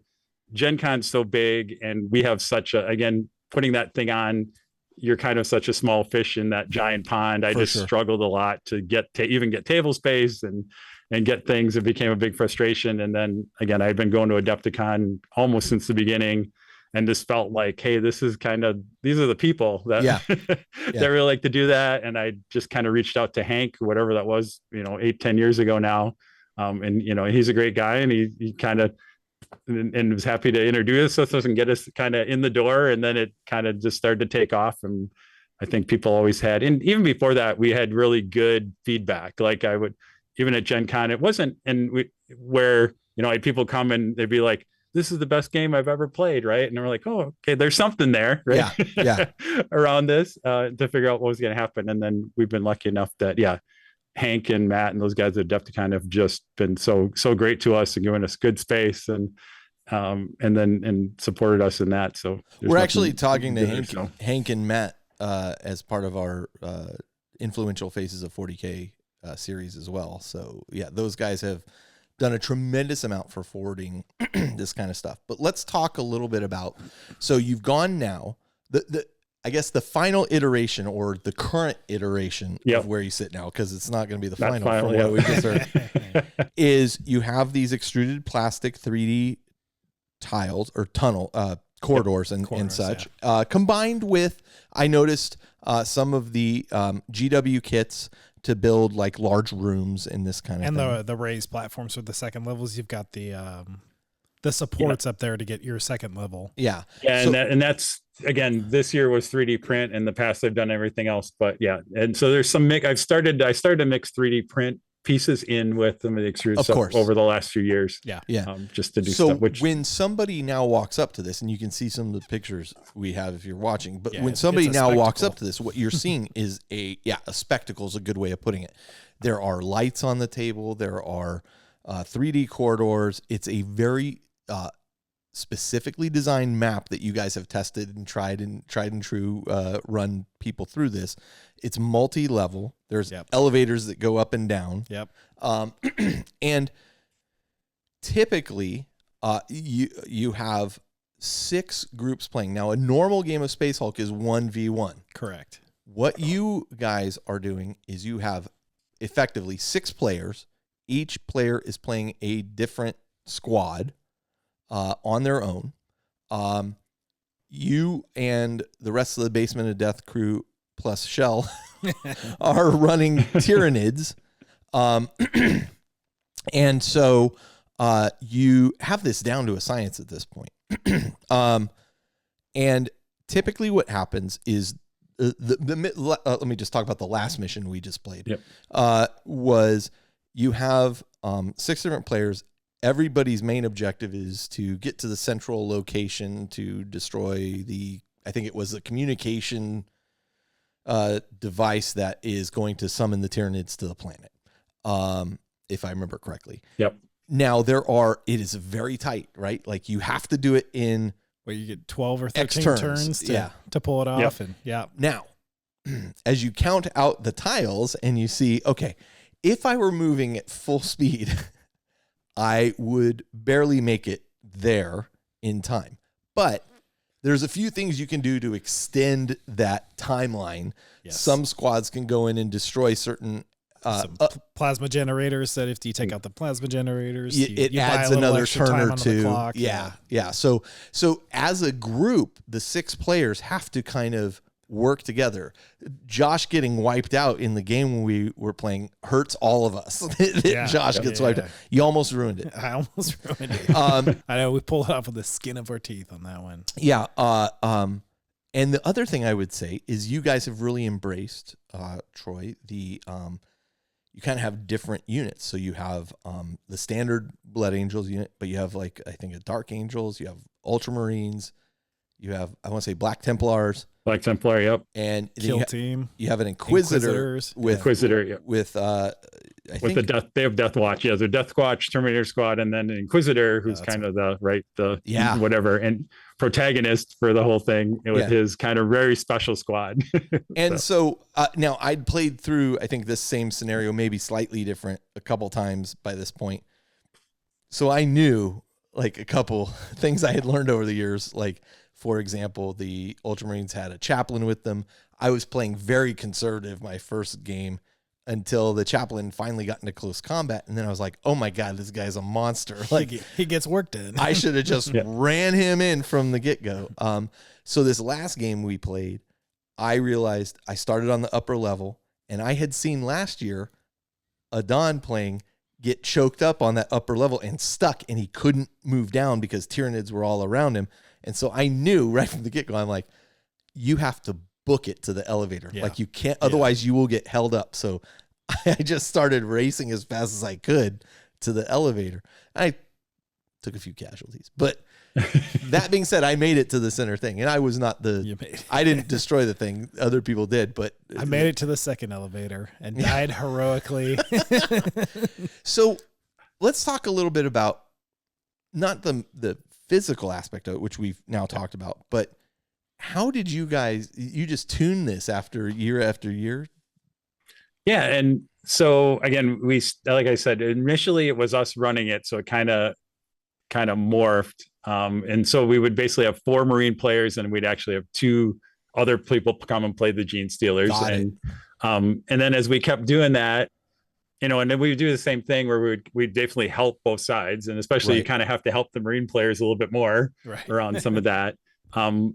But part of it was also me just seeing where people were because people were having some really fun experiences. Right. And so a lot of it was then, how can we make it so that almost everybody or even everybody is having a good experience? And so that's where we kind of because sometimes the Gene Stealer players, so there are people who come with they love to play the Gene Stealers and that, but sometimes that felt like, oh, I didn't get to play the Marines, I had to play the Gene Stealers. Right. But some people would, so it was well, one group is clearly the heroes, right? Right. The heroes. Right. And it's what if we just have everybody, and then we'll just figure out how to do that. So that was kind of one of the last big changes. To do that also I had to make more boards because now we went to hey, now we have to handle six people around it. So that was, one of the changes there was just, kind of having it be more where we're running the Gene Stealers, because it just helps control. And that said, I don't pull a lot of punches always, very much. It's a dice game in some ways. But if somebody's making a huge error, you really don't want to turn your back to that door. I mean, you will point that out that, if that's what you want to do, okay, but just be aware. But what's interesting about that, you hit on a couple key points there, and it's very much like a role-playing game is what you just described. In Dungeons and Dragons, Dungeon Master's job is to make sure everybody gets a chance to shine and be the hero for a bit, and it's not just all focused on one player. By you guys taking control of the Tyranids all on your own and ensuring that everybody has a good time. I'm not saying you're pulling punches, although you are like, you're not pulling punches in terms of I'm going to place my Tyranids here and I'm going to do this, but you're pointing out, let me point out to you where you're making yourself weaker. Do you still want to do that? Some helpful guidance, but also I think you guys when you're drawing your tokens, you can be like, okay, this person is hurting. Maybe we can push this out to a different side of the board or something like that. Yeah. It does give us a little bit of, I'm trying to think when I played you guys, I believe I did, unlike I did a normal game. I think I was actually doing completely random because I because I'm like, whatever, I'm playing you guys. I'm not going to do anything. So I think in some ways I was sometimes, but a lot of times, I will look and then, and also sometimes it's just player experience. Like if I have somebody who's brand new, whatever, okay, well, maybe they're going to see a little more Hormagaunts than somebody who I know has come back and they played a lot, whatever. Like we'll make it a little bit, again, it more fun for them because they want it to be challenging, right? The idea is, I don't want a cakewalk, right? Yeah. I wouldn't feel a sense of accomplishment if I just walked through it. I had to kill so many aberrants. That made it harder. Yeah. I actually was curious to see if you could talk a little bit about how you kind of evolved it being originally designed as a 2-player game, but then making that a 4-player game and then making that a 6-player game, and how you've expanded the missions to, like, you're kind of playing your own one-on-one game to a point in your current iteration, but then it turns into like the big team game and really everybody needs to achieve those objectives. Just from my perspective, like I died 75% of the way through that game, but I was still so invested in the game of watching what Jody was doing next to me, about what you were doing on the other side of the table, what Sky was doing. What you'd call out to people and be like, you have to get to the generator. Exactly. we huddled and had a plan. We're like, okay, you're going to go to the generator. You're going to go to the generator. What are you going to do? I'm going to go here. I'm going to beeline for this, right? Okay. That's the plan. And then everything goes to hell. Right. But so I'm really curious on how you took that 2-player game and evolved it to the 4-player game, to the 6-player game, and kept those mission elements in there, but also the interaction as well as just the balanced gameplay, because you guys have done a beautiful job with it. Yeah, and it in some way, again, some of the secrets, right? I mean, it's a huge, in some ways, the spectacle, as you guys say, when you walk up to that map, right? But in the end, there's a cut and paste. There's 4 cut and pastes of what that map looks like on each corner for each player, which makes our lives easier. Each quarter is identical. Yeah. Right. They're really identical. They're mirrors of each other. So you may not notice but they are all mirrors of the other, to the central, and actually the 2 upper things are also mirrors of them there. Right. And even the second level, again, we could make that whole map flat, but it wouldn't be as cool. Right. So there is also a coolness factor that a lot of times we will just, John and I and whatever, we'll just like, how can we make this more cool? Oh, let's lift it up. Right. And not thinking how much work that's going to be, but, but that's it. But also again, it's also that, each player has their, that secondary mission. Like you need to either get to that control room, get to that plasma generator to basically fulfill your part of the mission, which is then gonna help the overall mission in the center. So I think that's what we found is like that way, even if somebody, again, as you guys said, there's very much time. This is all about getting through on that many turns. And you almost can't do it unless somebody at least gets to that secondary objective to give the whole table more turns. So I think, so some of that, I think what a little bit of the magic is, that player agency, like each person, like they have their own 5 guys and they need to do it, right? They can't.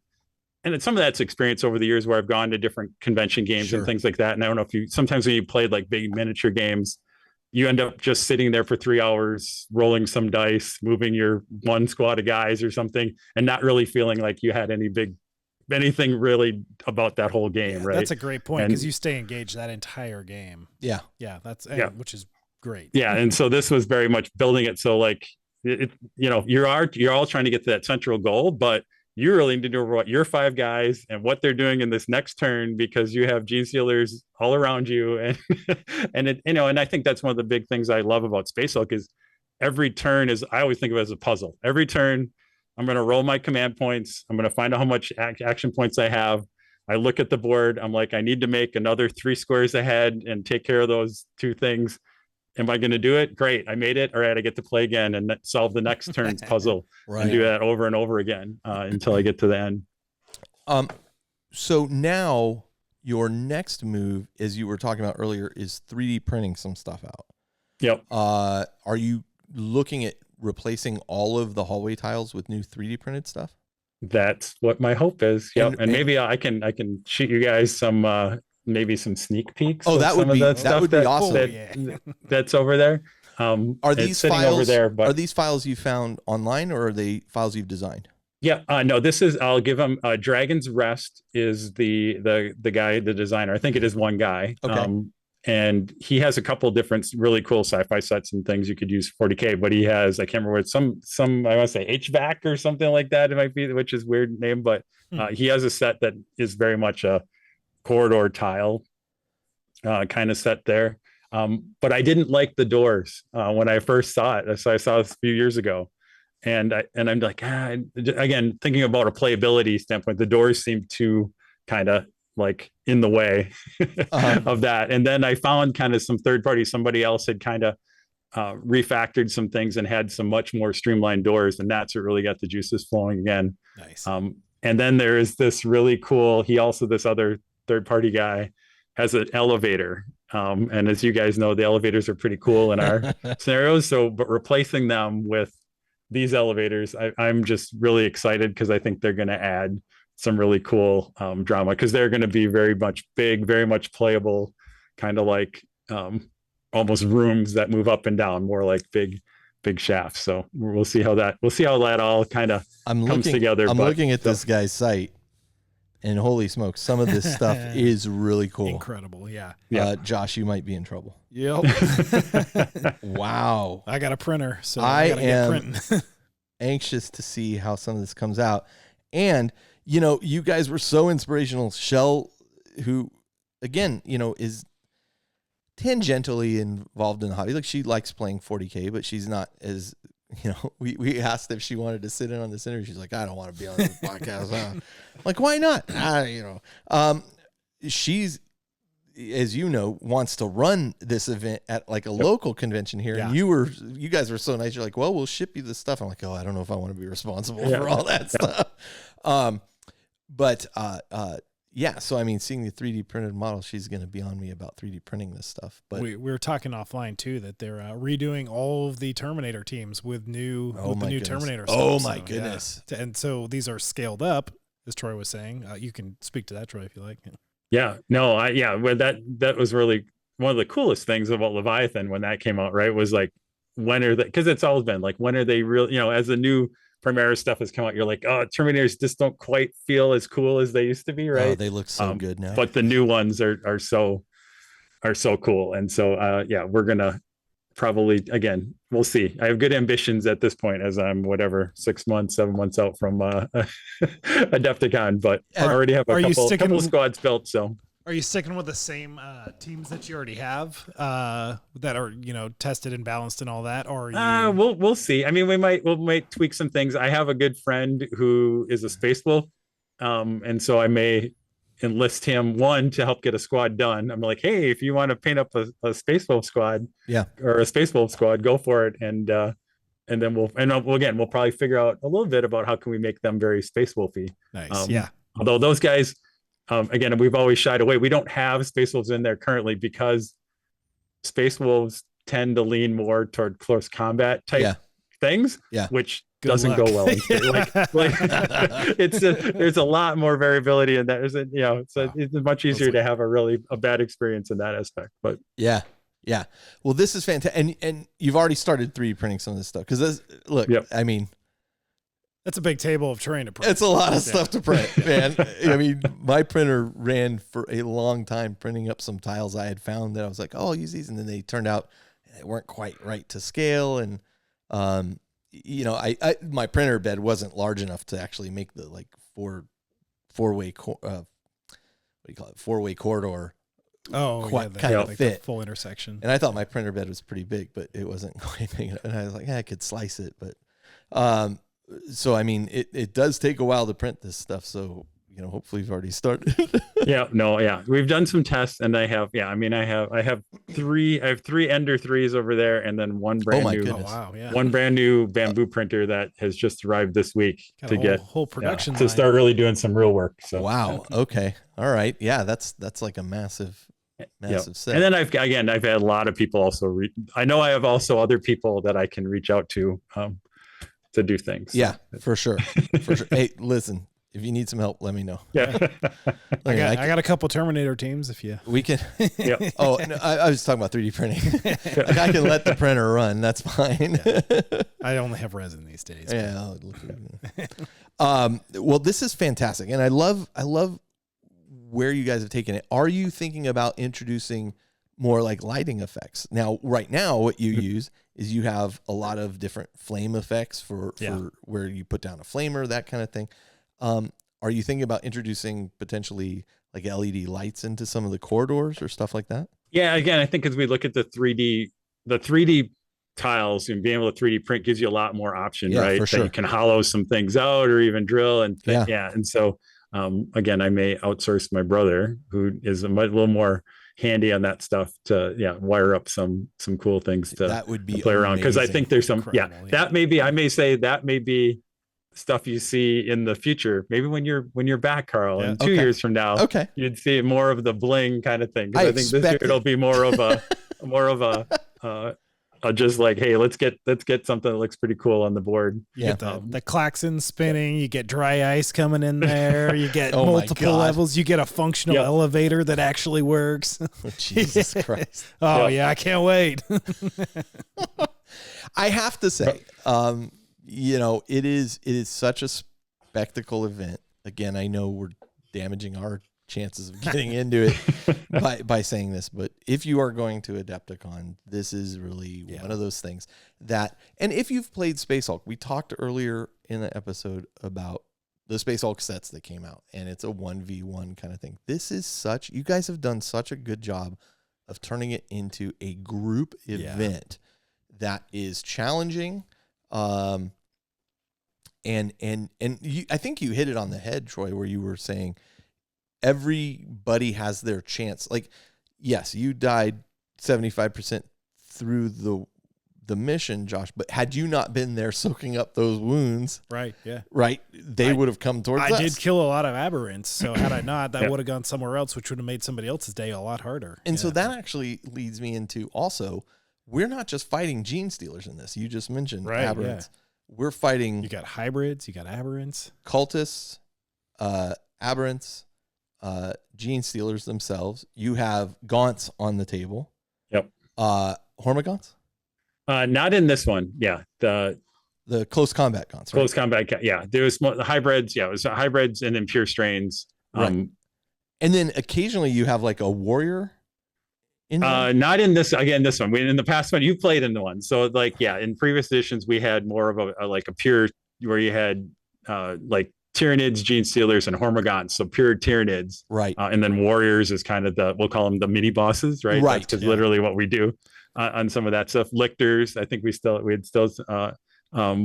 lictors in that case. And then in this current iteration, which we've run for the last, I think, 3 Adepticons or so, it's always been a Gene Stealer cult. So you had pure strain Gene Stealers, but then you had hybrids, and then we had all kinds of the Gene Stealer cult heroes as the mini bosses. So you had aberrants, you had a Magnus show up. I think we had the Locust was our version of the Lictor, because he's the sneaky guy around some of that. So it was kind of cool just to kind of take that and change it up. And then White Dwarf did have rules for Gene Stealer cult models in there that, again, we tweaked it a little bit around it, but we definitely took the inspiration right from the stuff that GW put out. So the other thing I'd commend you guys on is what you're able to do is take somebody who has never played Spacehulk before, quickly walk them through, okay, here's how it works. Like the movement is the most important thing. And then you provide a sheet that shows, get your cheat sheet with your abilities, how many command points, what special rerolls or equipment you get. And it explains it all. And then the other thing you do is, as these people are playing through it, you're able to help them and assist them. And Yep. okay, well, think about this and think about that as you make your move. And I'll tell you, I mean, I was talking earlier about Shell being anxious about the airbrushing thing. She was anxious about when the first year she came and was playing this, but you guys made her feel at ease right away. She got it right away. And then, like I said, the second year she was like, do you think I could just play I want to play the Tyranids. I want to kill Josh. Because she wanted a little bit of experience on how to do it if she were going to run something like this. So, you do a good job of introducing, and I think that's one of the reasons this is such a popular event too. To be honest with you, you provide all the models, so you don't have to bring anything. You just show up, and we're going to show you a good time. Yep. And we've played with people who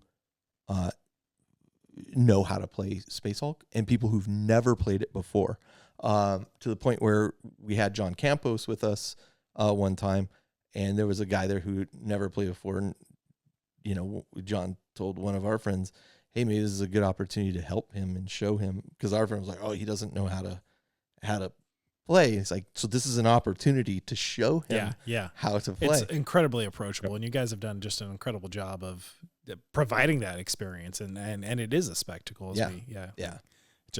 I don't know highlight anybody who has gone to this event. You're hitting all the factors. I just want to make sure we're going through and we're kind of checkboxing them off. Like, you make it approachable. It's beautiful to look at. You provide all the models. You are friendly and inviting, and all those things line up to make for a really great event. Utilizing Spacehulk, and it's interactive the entire time for that big of a game. Boy. Like if I was more efficient spending my command points and I have 2 minutes to spare, like, you better believe I'm going to go see what everybody else is doing real quick and see the state of the game, and then right there, here come the Tyranids. Yeah.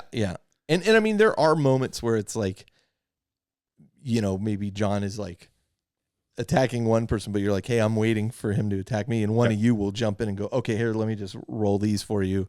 And I mean, man, you guys do a good job on this. But it's interesting how you've taken a game that's really, and you kind of talked about it earlier, Josh, a 1v1 game at its core, and turned it into a group event that is so fun and inviting. Really well executed. I don't know how you could really, without a ton of work, replicate this in a home environment.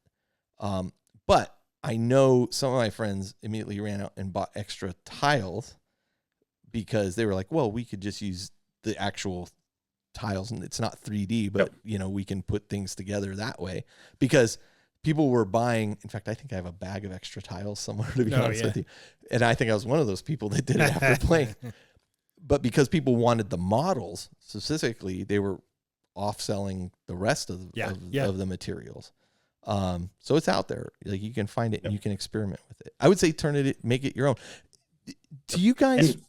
And it was interesting. I was at Gen Con beginning of August, and of course there was a group running they're running all kinds of miniature games, but they had a whole bunch of Spacehulk boards set up. They had kind of the MDF kind of board set, so kind of a 3D thing, not painted or anything else like that. I won't that, but I mean, I had it. You gotta check out the competition. Hey, look, everybody's got to start somewhere, right? And I'm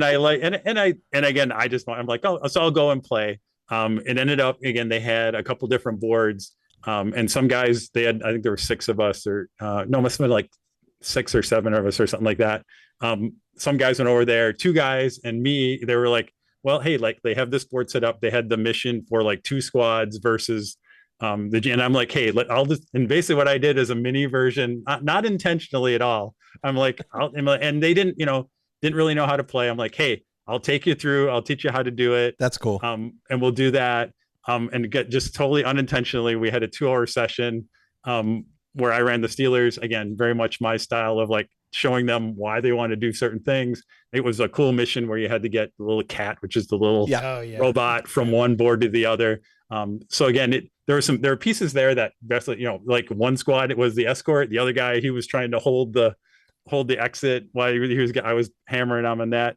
And I had 2 guys that walked away who were just in love with the game. And one guy who actually comes to Adepticon, who I kind of told him who I was about halfway through.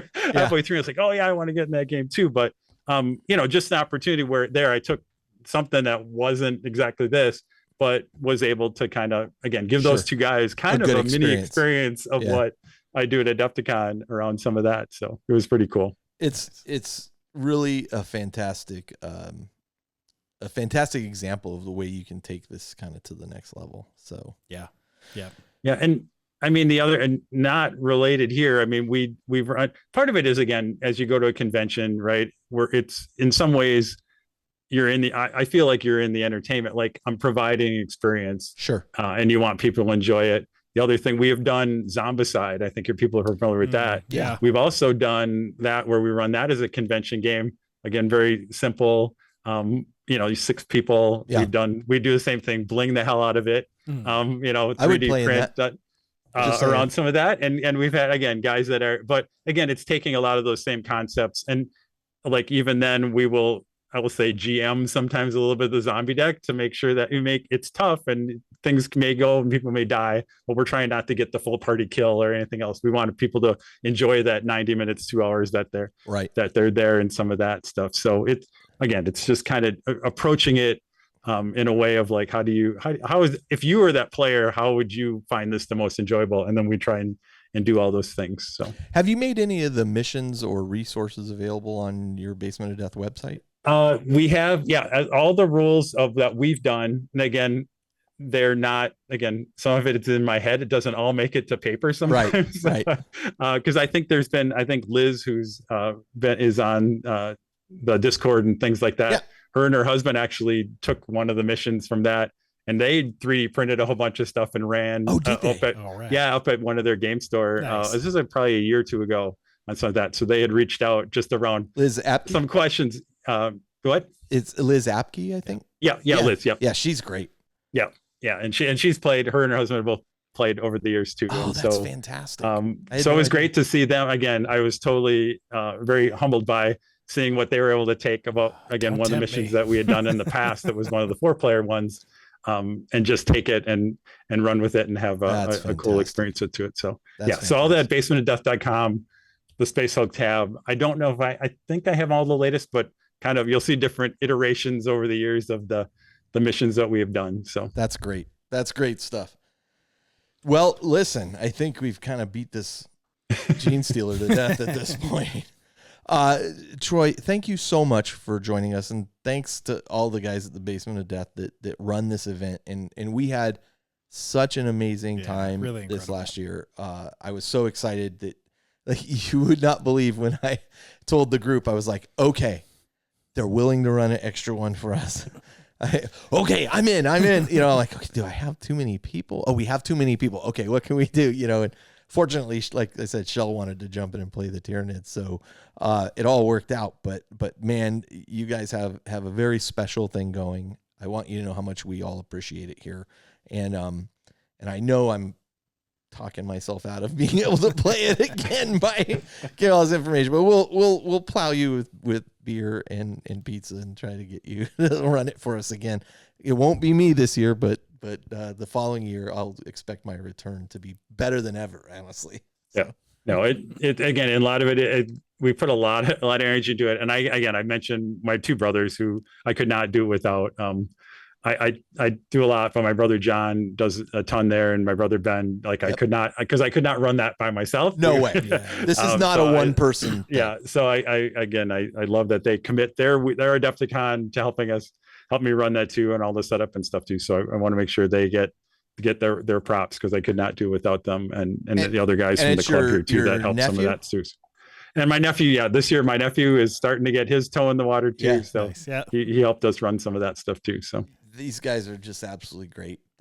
You exemplify everything that's fun about Adepticon for us. So absolutely. Thank you so much. Yep. Well put. All right. Well, with that, we'll go ahead and we'll take a short break, then we'll come back and close out the show. Sounds great. All right. Be right back.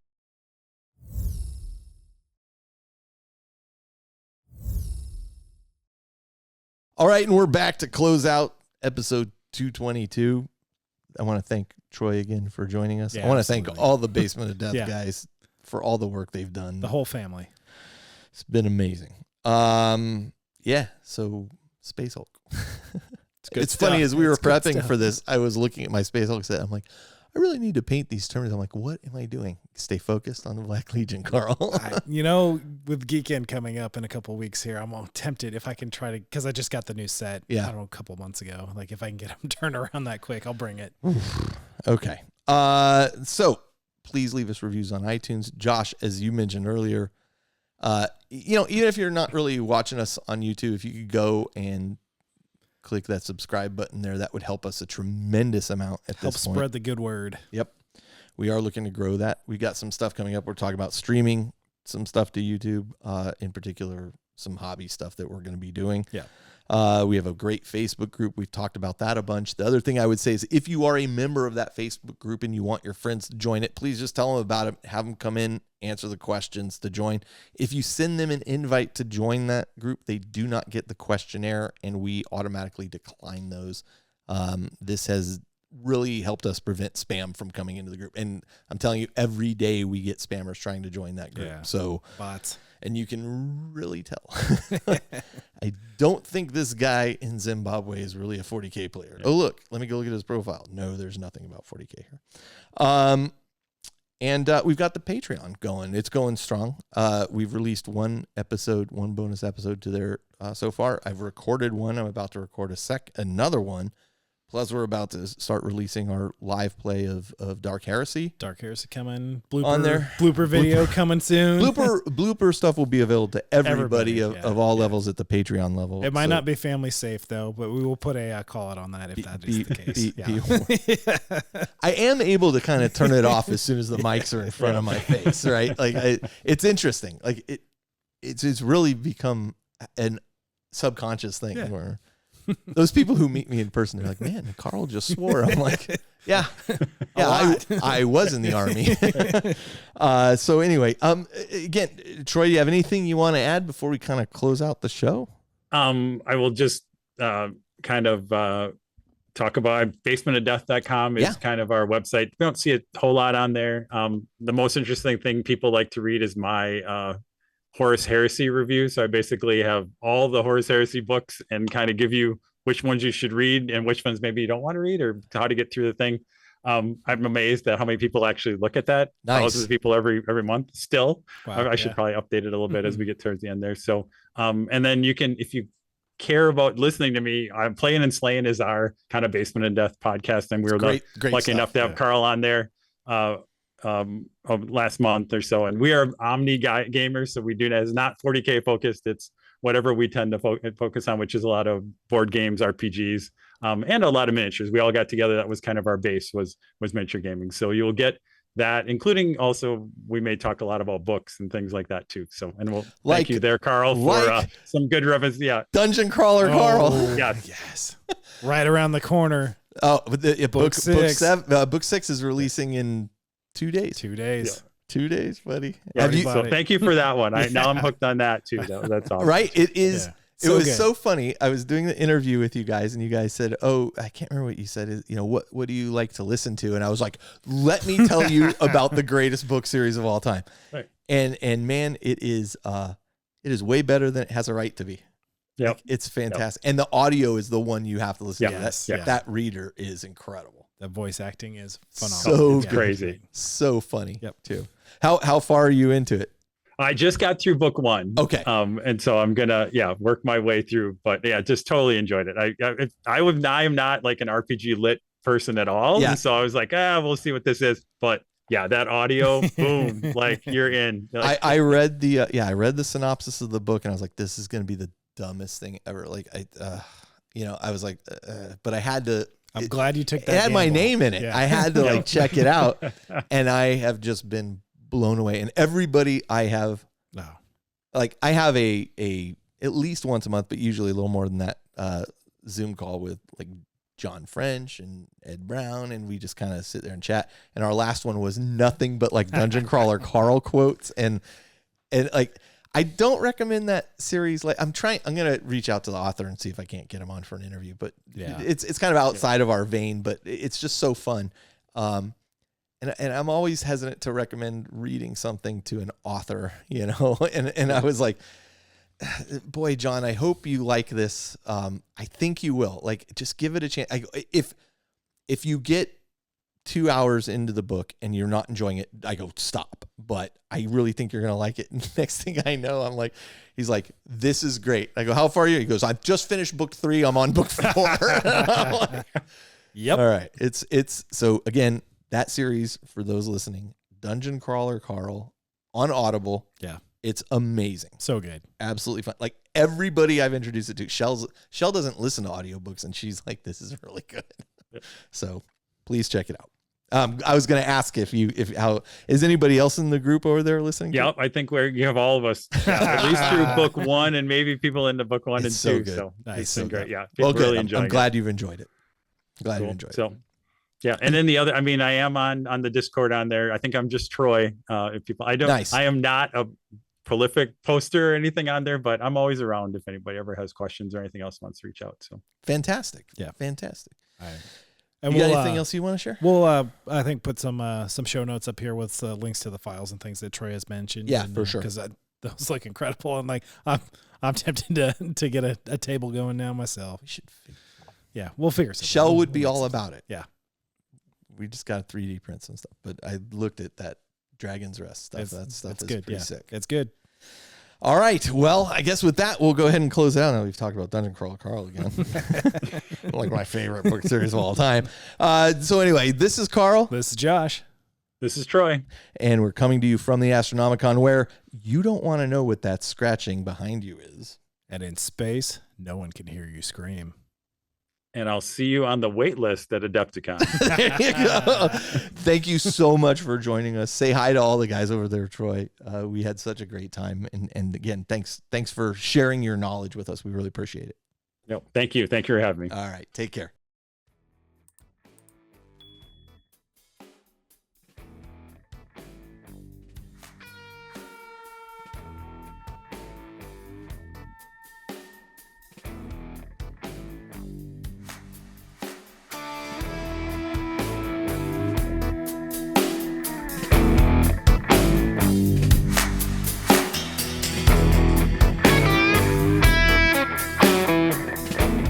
This episode of The Independent Characters is protected by the Creative Commons license. If you have further questions as to its use, you can find information on the front page at theindependentcharacters.com.